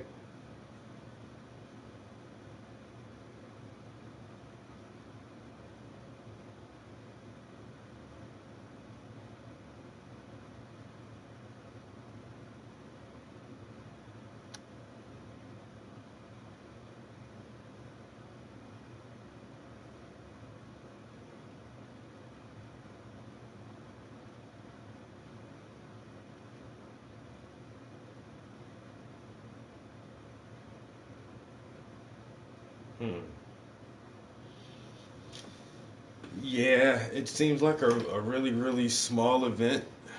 The guy who's asking me about he says it's an idea just between him and another artist, and they are, you know, he's an artist as well. He actually is an art major. And he says, you know, I just want to get back into displaying my art. Me and another guy was thinking about having an African American art show for February.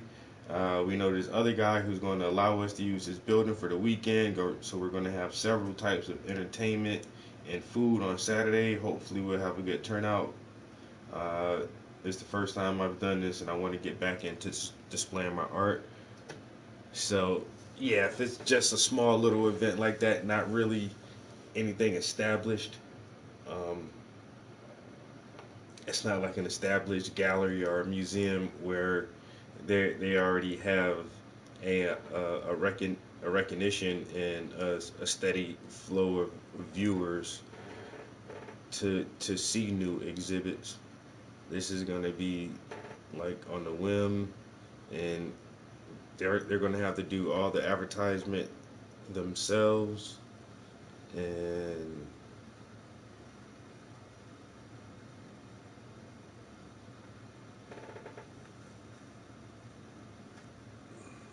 yeah. So, and plus, if it's in our hometown, like my hometown is. When you think of South Carolina, I'm from that town in South Carolina. Yeah, that little teeny ass town where everybody's poor, and I used to live on a dirt road, and like I miss being home. I honestly do. But the reason I continue to live here in Pennsylvania is because I'm close to New York and Philadelphia, where I feel there are better opportunities for artists to gain recognition if they have a true talent and some good ideas. It's just about who you know and who you can get to see your art. Small town South Carolina is just so hard to like come up down there, yo. That's why very, very few people come up from South Carolina. How many famous people you know from South Carolina? Not many. Not many at all, you know? Because it's so difficult.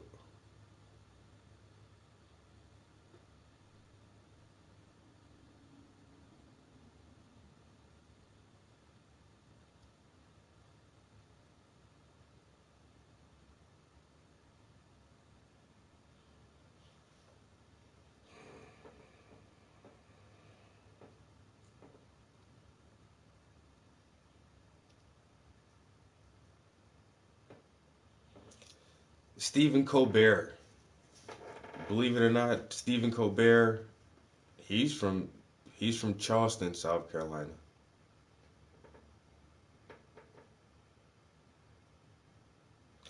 If you ever listen to The Breakfast Club, it's like a hip hop radio show.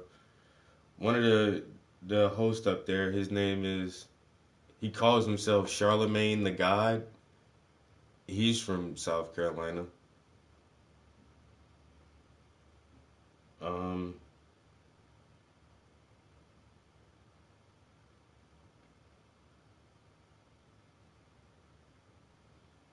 remember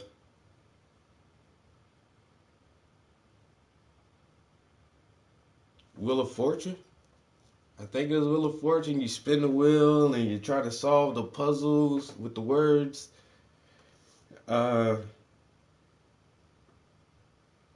The lady who used to flip the little letters over to reveal what letter it is, her name was Vanna White. Vanna White, she's from South Carolina. She's from Myrtle Beach. She old as shit now.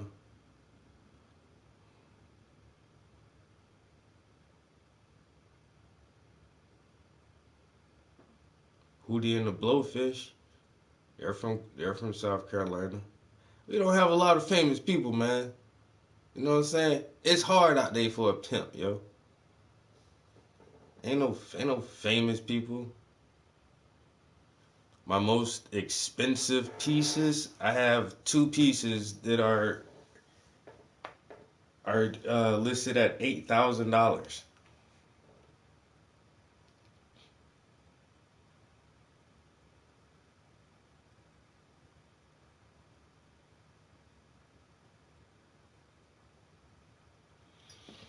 Yeah, my most expensive pieces now are $8,000.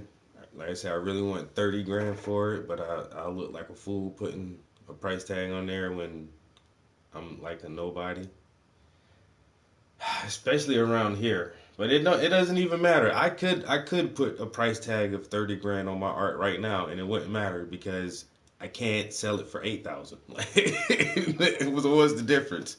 Nobody's gonna buy it for 8. I might as well just say 30. That's what I really want for it.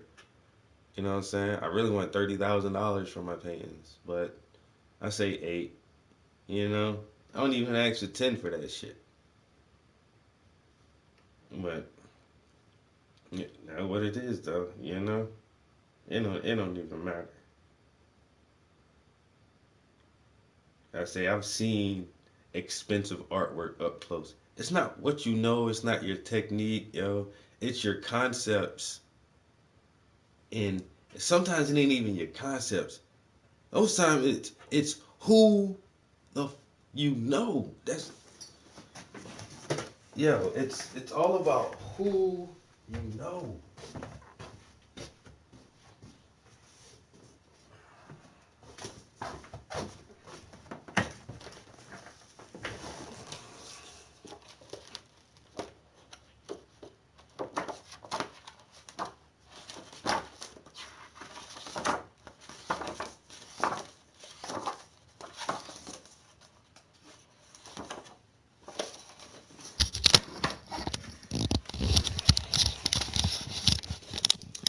This dude right here, yo, famous artist.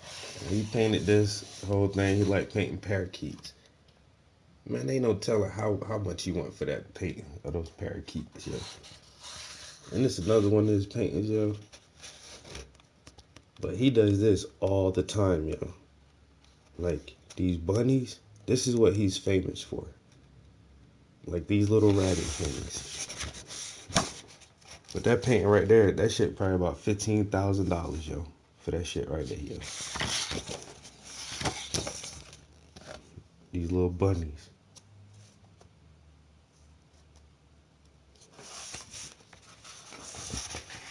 Like my man is fucking.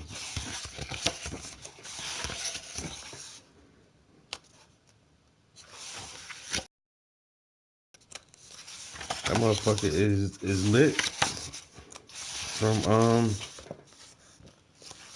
just those bunny paintings. And he been able to like buy all that. This how this motherfucker live, yo. This is crazy. Off of selling these right here, yo. So each one of these little paintings of these little bunnies, if you want one of them shits, is like $8,000, yo. For that. Bunny on a green black background, $8,000. So that's what I be trying to figure out too, man. Like, how can people look at me crazy when I ask for $8,000 for one of my paintings, but someone will buy one of these paintings right here for $8,000 for that?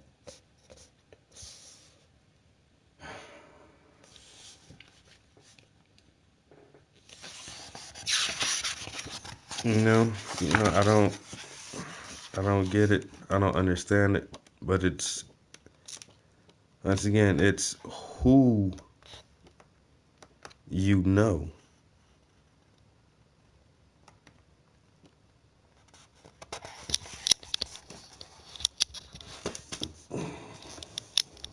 That shit is all about who you know, bro.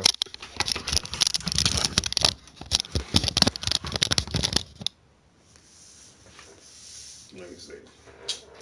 I can't get $8,000 for my best shit.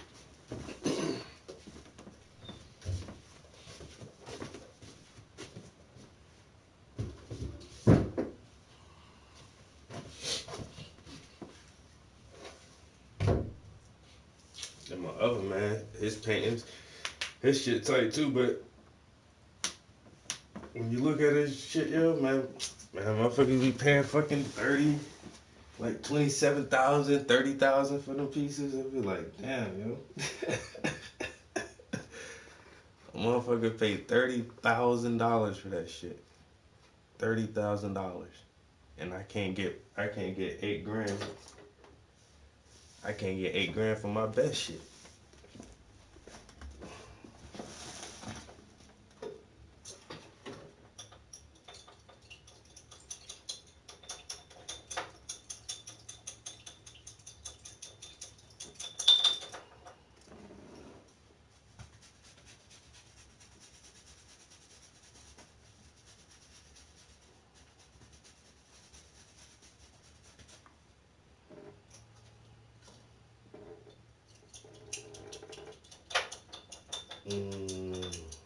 That definitely needs some more thinner.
Damn it, man.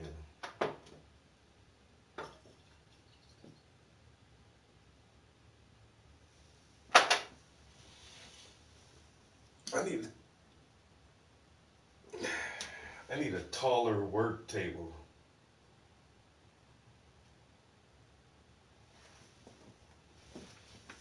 If I sat down and my shit was this high, would that be too high?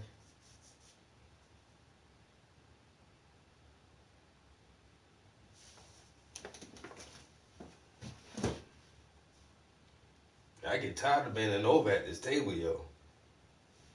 You gotta get all the way down here to mix shit and do shit, man. You know what?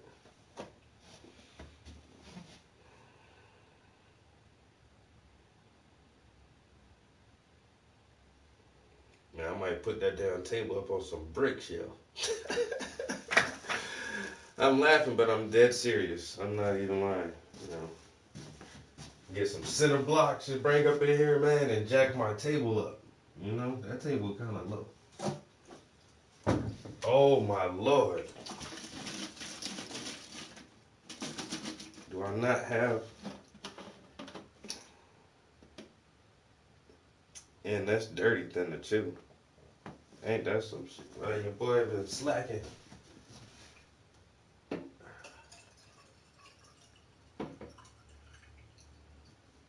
I meant to go back to AC Moore's, yo. All the AC Moore's are closing down.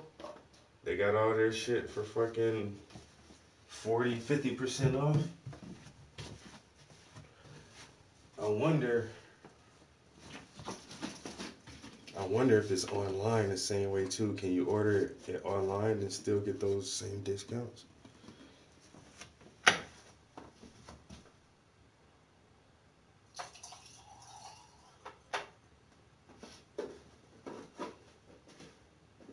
Yo, somebody give me some thinner, yo. Come on, man. Donation. Yo. Order me the big jug of the Mona Lisa. Odorless. It's got to be the odorless Mona Lisa, yo. It ain't but $32. Come on. Donation is the best nation. The best nation is donation. Let me look at some AC Moore real quick.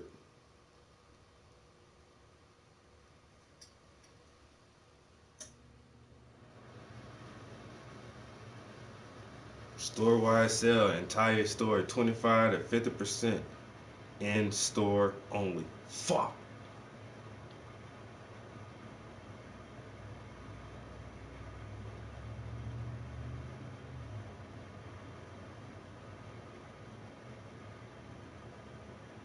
Man, they got $70 easels for $27. Where they canvases at?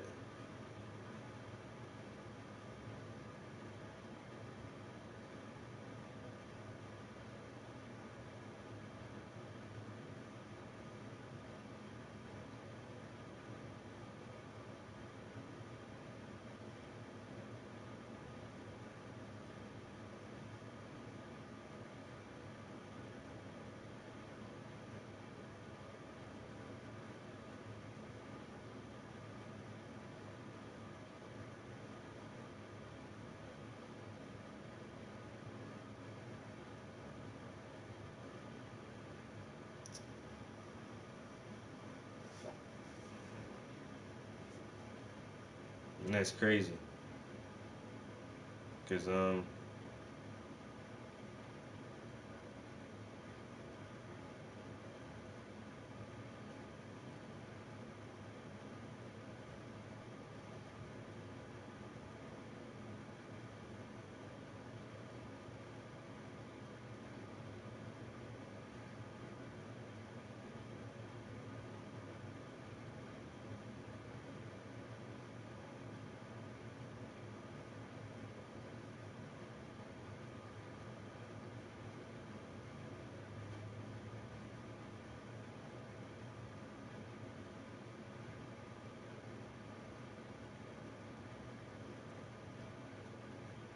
is that the closest one, yo?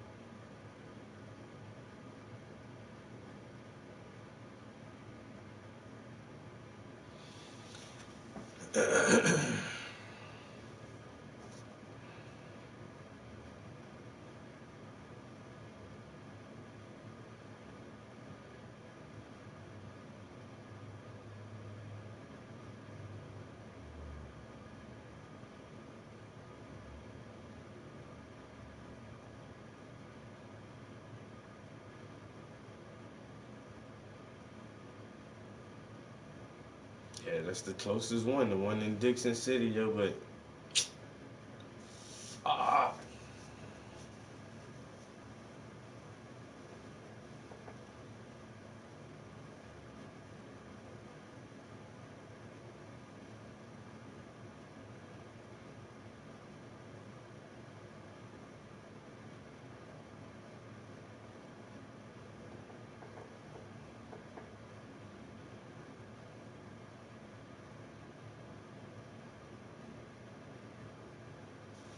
that's a 35-minute ride, yo, on the highway.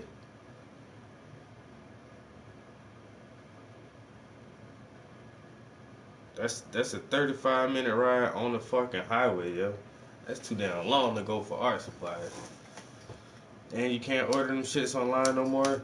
But I work up there anyway, so next time I'm at work, I'll go over there like on my lunch break or something, cause I'll be hella closer.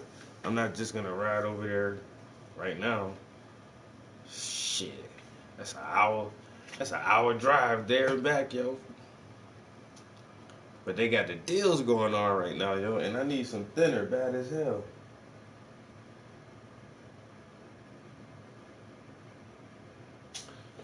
And all we got over here is a Michaels. You know, where I used to live at, we had the three major craft stores. We had an AC Moore's, a Michaels, and a Hobby Lobby. So somebody had it. Whatever you needed, whatever you was looking for, somebody had it. But shit, that's what I should look up. Well, there is another store. It's Marquise Galleries, but they mostly are known for framing. Like their frames are expensive as shit, but it's like that shit though. You know what I'm saying? When you like, you know what I'm talking about, a nice husky ass picture frame that you see in the courtroom with the judges around it or whatever, yo, like nice. That's the kind of shit they do, man. Nice ass framing, but they got like a little bit of art supplies in there. But they shit kind of expensive just because it's a little teeny fucking shop, yo. But other than that, I don't have a lot of fucking options when it comes to where I can buy my damn art supplies for. And now this AC Moore is closing down, running out of options. I need a bulk supply, bulk order some shit from somewhere. But the paints I like to use, yo, them Gamblins, yo, them shit's expensive as hell, yo. I can't even front, yo. That's why, like, for the sale, that's when I normally try to get anything, all my art supplies, yo, especially brushes. I'll buy a brush at regular price, because some of my brushes, they are like $5-6 a piece. You know what I'm saying? Not a lot of money, because some brushes can be $35 and $40 for one little ass brush, yo. Like, I don't do that shit. But my paints, my paints for my little tubes, them shits can be $25-$30 for them little tubes of paint, yo. So I be trying to catch all that shit on sale, yo. Cause if not, I be crying. But last time I really needed this fucking blue, I ain't had no more of that shit. That shit was all gone. Went up there, man. That shit wasn't on sale, yo. I was like, damn, $37 for a little teeny tube of paint, yo. But I had the coupon. That shit still came down to like, it was like $28 or $25 or some shit. It was 40% off or something like that.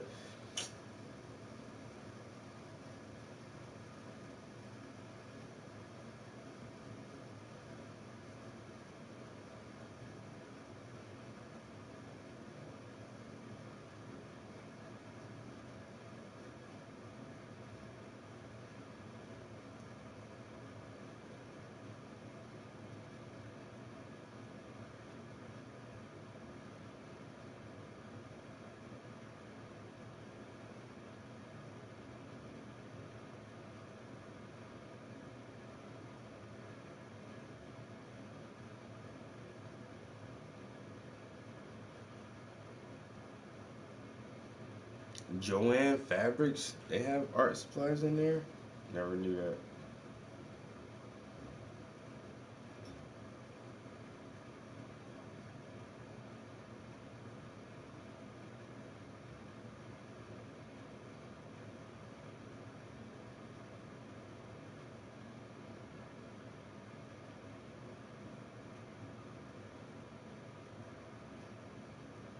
Really? That's what I wish we had over here. This one shop called Dick Blick. Dick Blick got all the good shit, but they expensive as hell. But they gonna have everything you need though.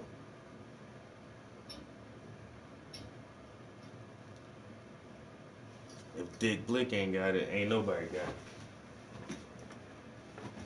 One thing I never brought from Dick Blick are they canvases. Yo, they canvases way too expensive, yo. Way too expensive. For a canvas like this right here, this is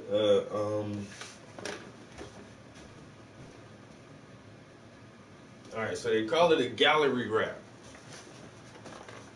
So this is a 46 by, this is a 48 by 36 inch gallery wrapped canvas. Now normally at a regular price, this is a $64 canvas just on the shelf, just by itself. It was like 64 bucks. You know what I'm saying? You catch them on sale, especially on some 50% off, you get them for $30 something, like $33, like that. But like I say, but it's a really good canvas. The material is good. They're stretched really nicely. They hold up really well. They're really durable.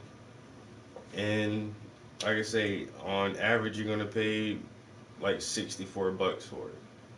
But like if you go to Dick Blick and get one of their canvases, the same style wrap and the same size, yo, that Dick Blick canvas would be like $200, yo. Swear to God, yo. I don't know what the hell they think they making their canvases out of, or what, yo. Cause some of they 24 by 36 canvas would be like $90. I'd be like, God damn, yo, you want $90 for the 24s? Jesus Christ, yo. And they big canvases, like I say, man, those shits be up there, yo, $200. I can't wait until I can afford that shit, yo. When my art really popping, and then motherfucker be like, why it cost so much? Bitch, my canvas cost $200.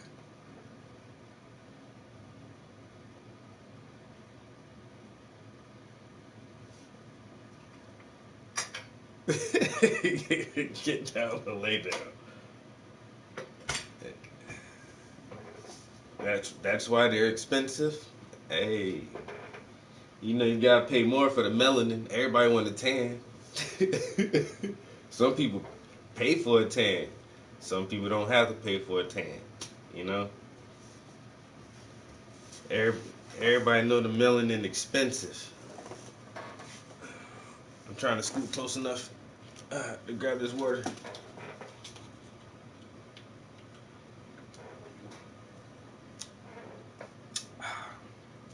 All right.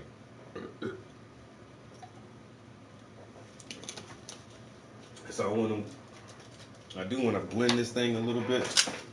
I might take a break. I really just got the left arm to do. And then on the next layer of paint, when I come back, I really need to work around the shaping of some of the dreads and how the shadow is going to fall on the skin.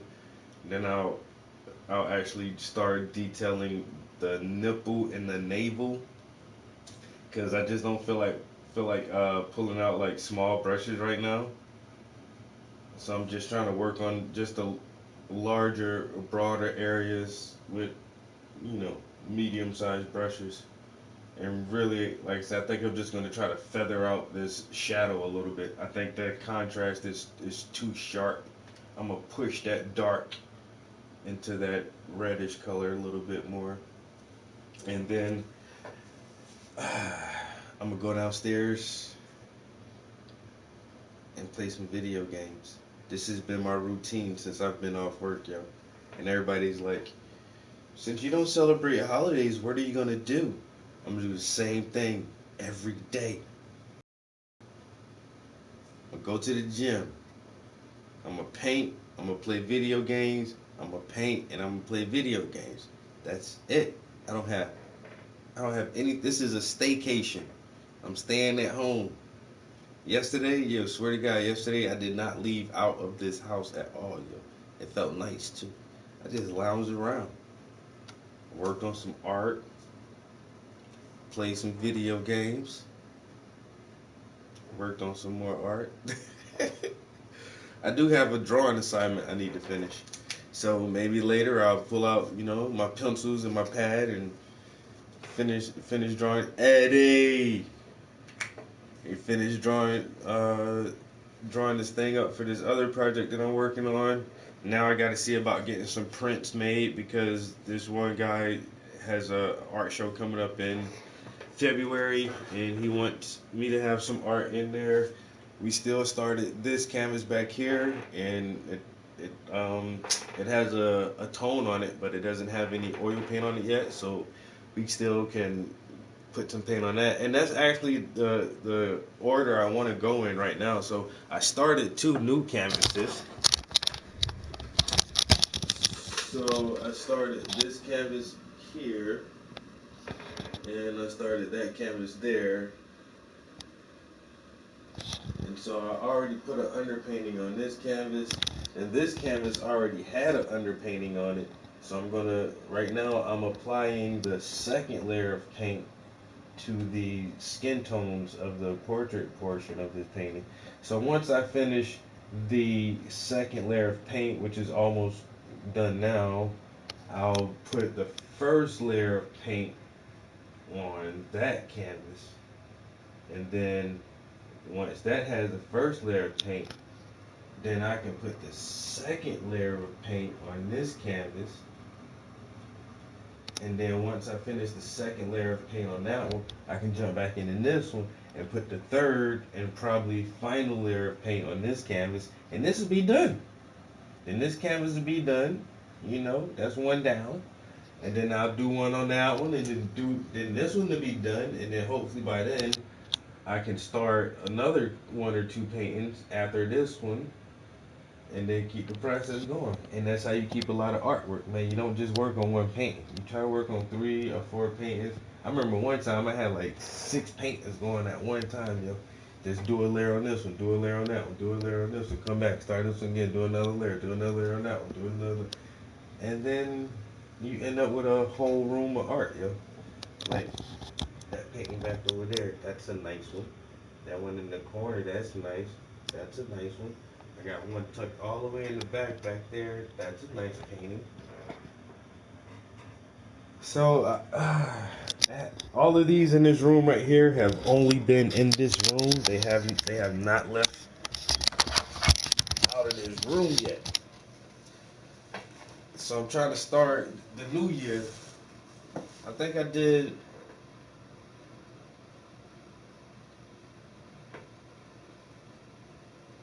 I think I probably did 11 paintings. If I don't count this one I'm working on now, because I'm pretty sure I won't finish this one before the new year. But I think I finished like 11 paintings this year.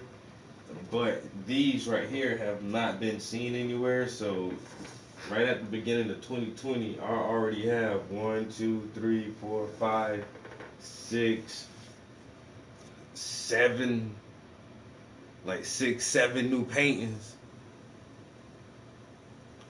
coming in a new year strong, boy. You know what I'm saying? I rounded off this year good. You know what I'm saying? This was a pretty decent year. I was low on my commissions this year. Like I only did 4. I did 4 commissions.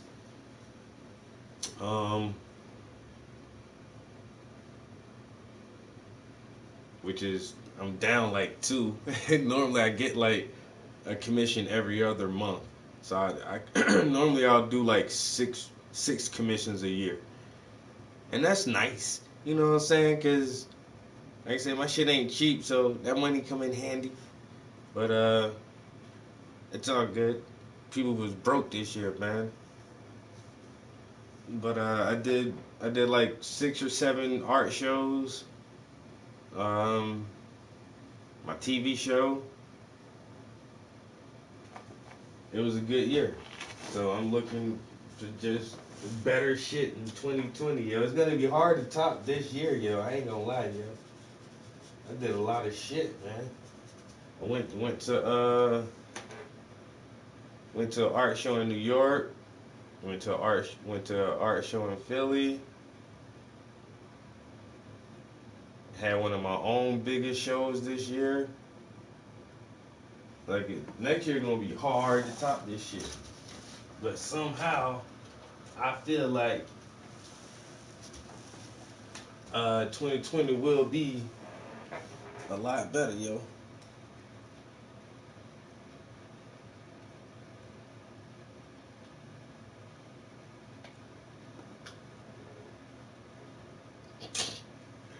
Yo, want anybody to fuck with you while you gaming? Here, eat this. It won't turn you into pie, but you will have a superpower. What you in there doing? Huh? I ain't doing nothing. You what? You want to come in here? Nah, I'm good. I don't need to come in there. What wrong? Come in here and chill with me for a minute. Nah.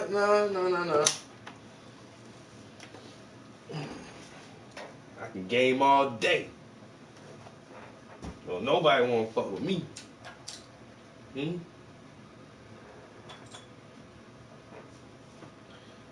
Got the chili from the can with the refried beans in it. Ooh wee, that shit be so good, so good. What you got? Crackers with that shit, yo? Man, give me some crackers with that chili, boy. Rip. This ain't no spinach.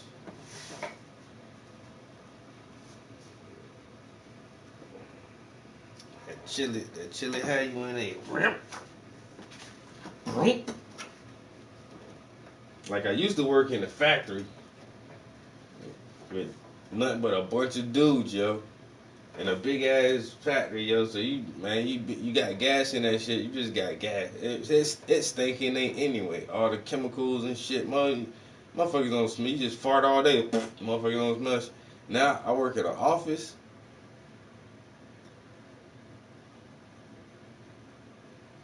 I remember the other week I had gas, boy. I'm in that bitch sweating, trying not to fart, yo. I don't like it. So I get up and I go stand in the bathroom and handle my business. Like, oh shit. It's weird working in an office, yo, cause you ain't want nobody to smell your farts and shit. Anybody else got that problem? Y'all work in an office setting? You got a desk job, you know what I'm saying? Working cubicles or something like that. What you do, you know what I'm saying, if you work in an office setting like that and you got gas? Huh? How do you handle that? Because it is awkward for me. Because I'm getting up like 5 times walking away so I can go fart somewhere. You know what I'm saying? Trying to be considerate for the people in my immediate area. But I don't feel like I should have to do that.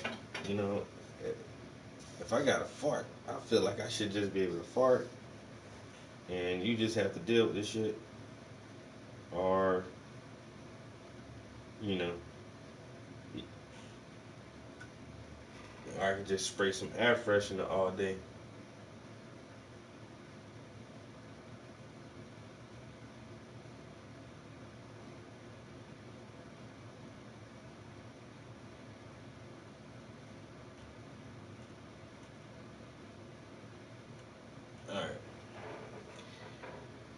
Oh, these shadows, these shadows.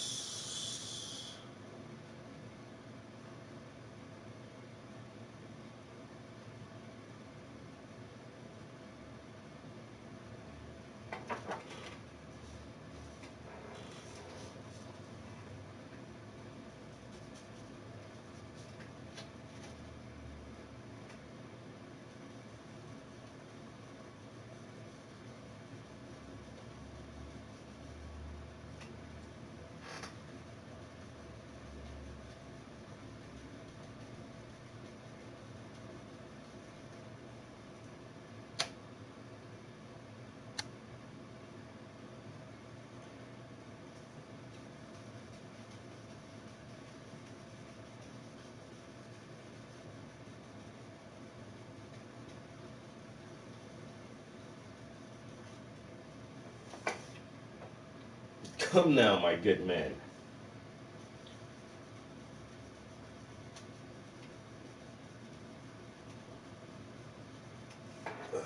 But of course this is a masterpiece.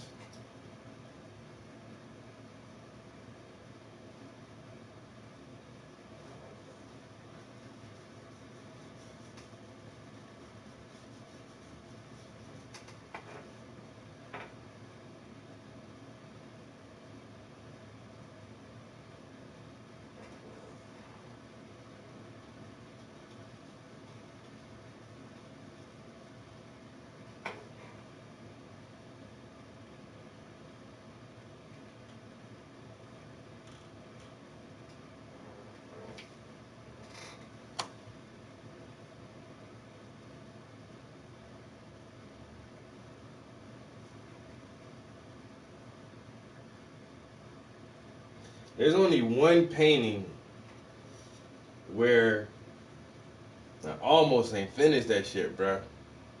I ain't gonna lie, yo. Cause it was a technical challenge for me. And for some reason, like, I wasn't seeing this shit right in the beginning, yo.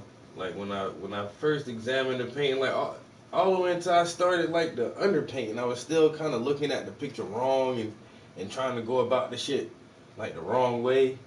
And then I was like, fuck it, I'll just work through it. But trying to work through it, like, that shit was harder than I thought. And I was like, I got to one point it was like, yo, this shit is not looking good, and I set that shit to the side for a minute, and I came back. I was like, yo, I'm gonna finish this fucking painting, yo. And then after I finished that shit, it was like nothing ever seemed really hard after that shit, yo. Not a long time ago, probably about like, well, yeah, probably about 7 years. Probably about 7 years ago. I done some technically challenging paintings, yo. Some good shit, but I just like take my time and just do that shit, yo. Just do that shit. Now I have a few paintings that I have not finished, but it's not because they were too hard. It's just that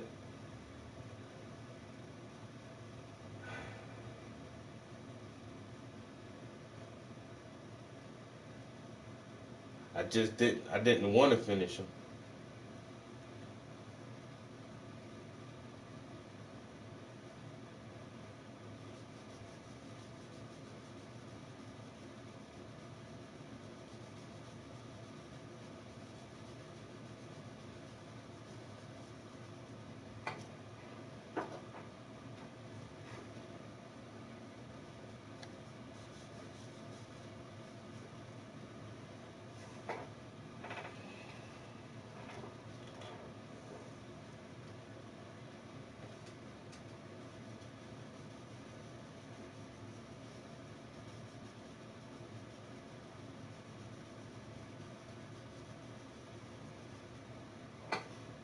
Those are some good questions too, bro. Like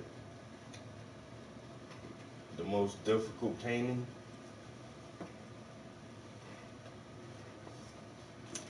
I'll go grab it for you. And for that reason, because that shit was so challenging to me at that time, and I was so frustrated with that shit, yo.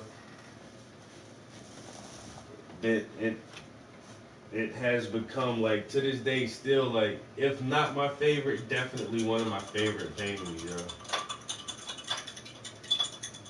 And it's a smaller painting, but at the same time it's like I got a price tag of an even $1,000 on that shit. Like for what I did, like you gotta give me at least $1,000 for that shit, yo. That shit too hot. And it looked too good. And like honestly, that was the first painting that I finished that my mentor was like he didn't have a critique on it.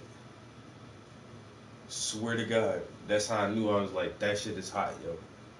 Because my mentor, he would critique everything, which is good. Like I love this critiques. You know, you could have did it this way or this, or you could have made it a little bit more orangish, or if you would have faded it this way or whatever. You know what I'm saying?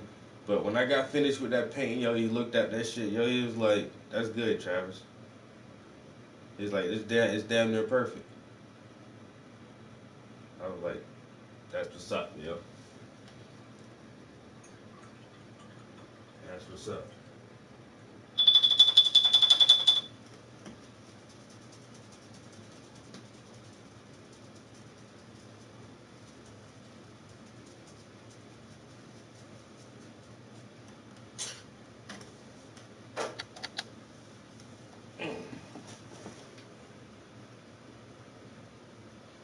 Bruh. And I still struggle with lines. Like when I be in here cursing that ruler out, I just don't like it. And it's like really good at stuff you don't like. And that's just how it is, you know what I'm saying? And like I don't like drawing lines, so it seems like when I do lines, it's so fucking hard for me to keep lines straight and to make it look right, yo. It's like fuck that shit, yo.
these are some older paintings.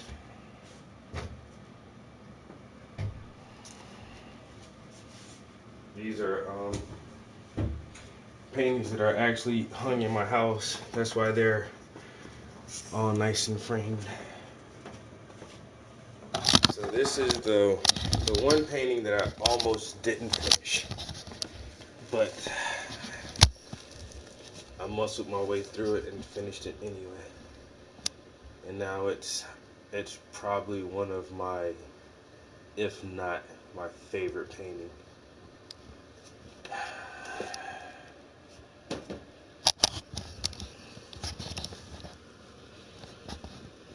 And this piece is let's see, this is about 7 years ago.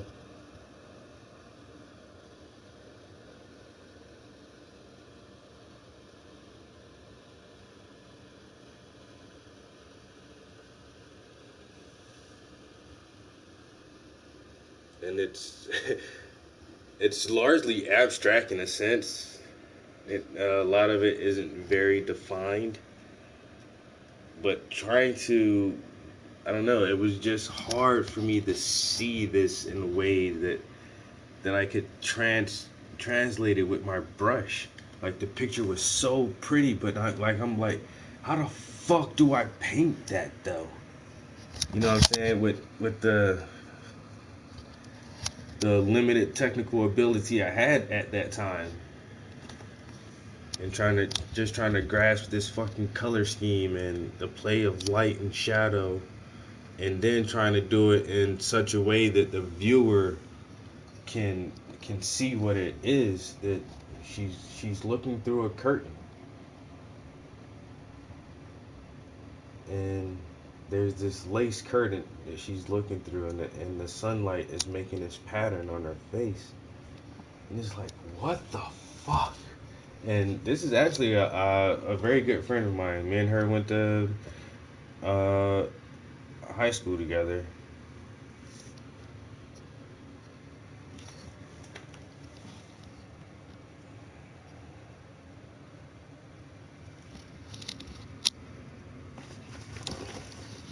It could be yours for the low, low price. For the low, low. Boy, that shit too pretty, man. Damn, that's a beautiful painting. Man, fuck the Mona Lisa, man. I got my own Mona Lisa. Damn, that shit hot.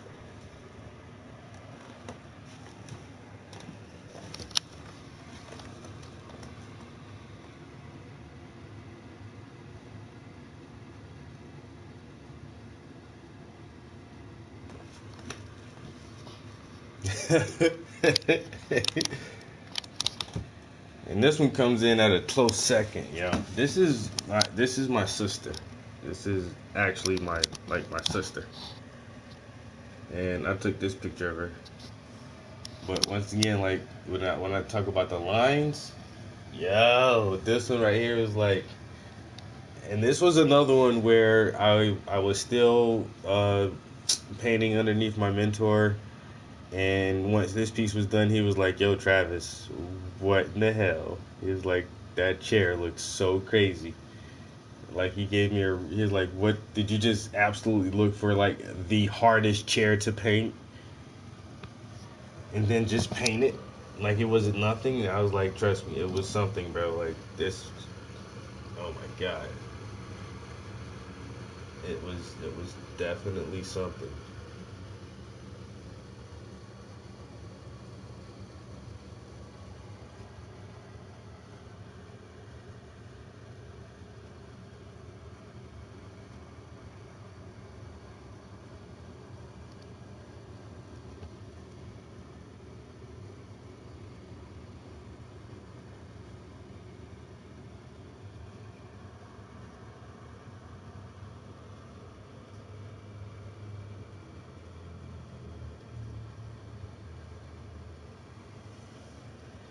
Oh, that one is $1,000.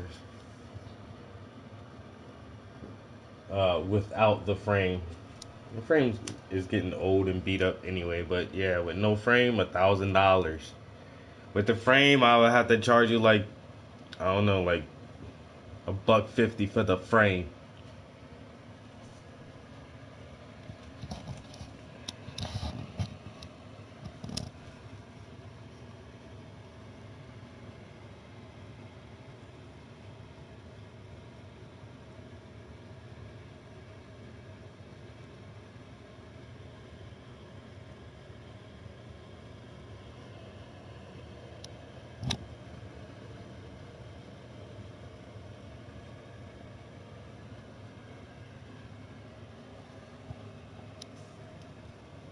Yeah, but these are two of my favorite paintings.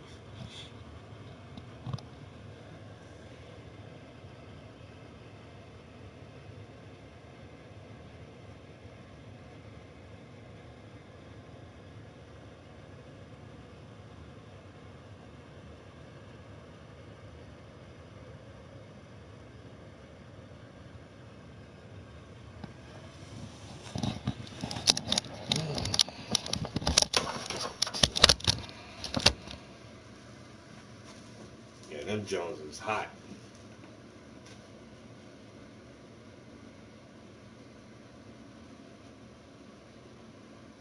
Word. Tell her to go to my Instagram. That's where all the best pictures of my art is at, really. Look, my Facebook is pretty good, but I think I update my Instagram more often. But yeah, Paintings by the Prince on Instagram if you want to check out like my art catalog on there.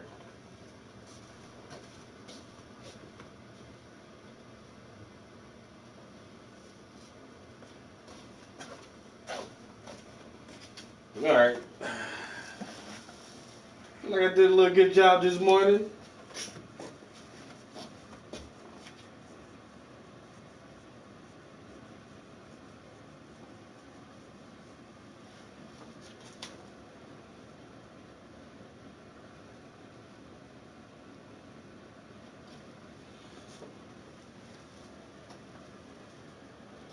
So I'll be back in here later, probably. Need to grab me something to eat real quick. I think I still got some smoked turkey and rice. Ooh, that skin, man, that skin. See, this is how it started out. It looks like that, right? Yes, you're underpainting. It looks all weird and just like blocking and shit. But then your second layer of paint, man, you gotta start blending it in, yo.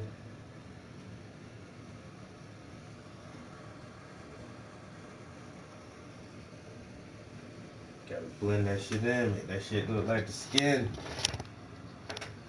You know what I'm saying? Before, after. See, now I gotta paint some nipples on there.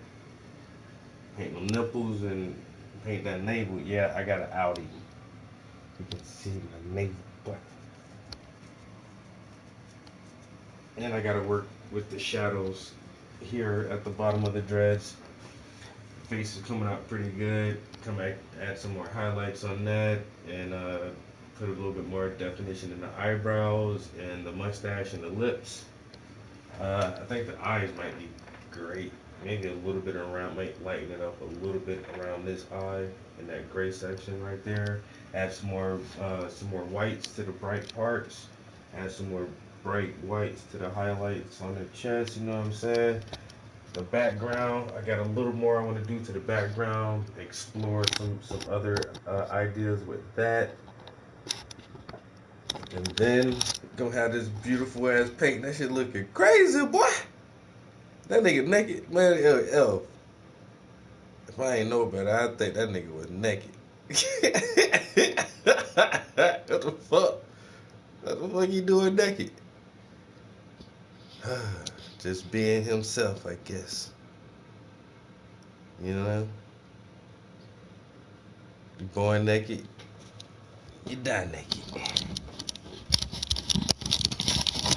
The naked truth is what I'm after. The naked. Let me turn this, because this is all naked. I'm just looking for the naked truth. Man, I'm about to stream all day, bro. I'm just going downstairs. That's all. I'm gonna go downstairs and fix me something to eat. I'm gonna turn the PlayStation on down there and stream some video games. Nobody don't want to watch me play video games though.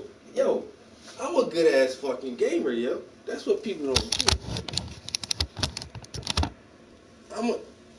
I'm an alright gamer. I'm not really good at that shit. I've been playing video games for 30 years and still ain't good at that shit.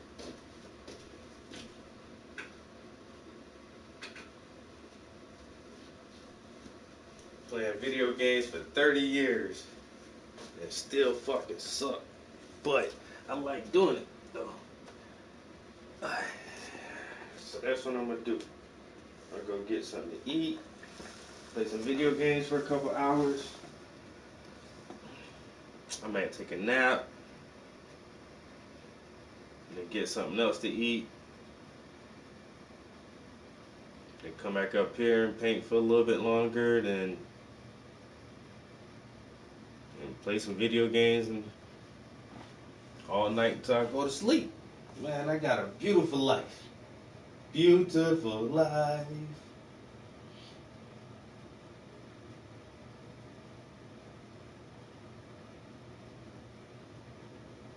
I'm living the dream, boy. I am living the dream.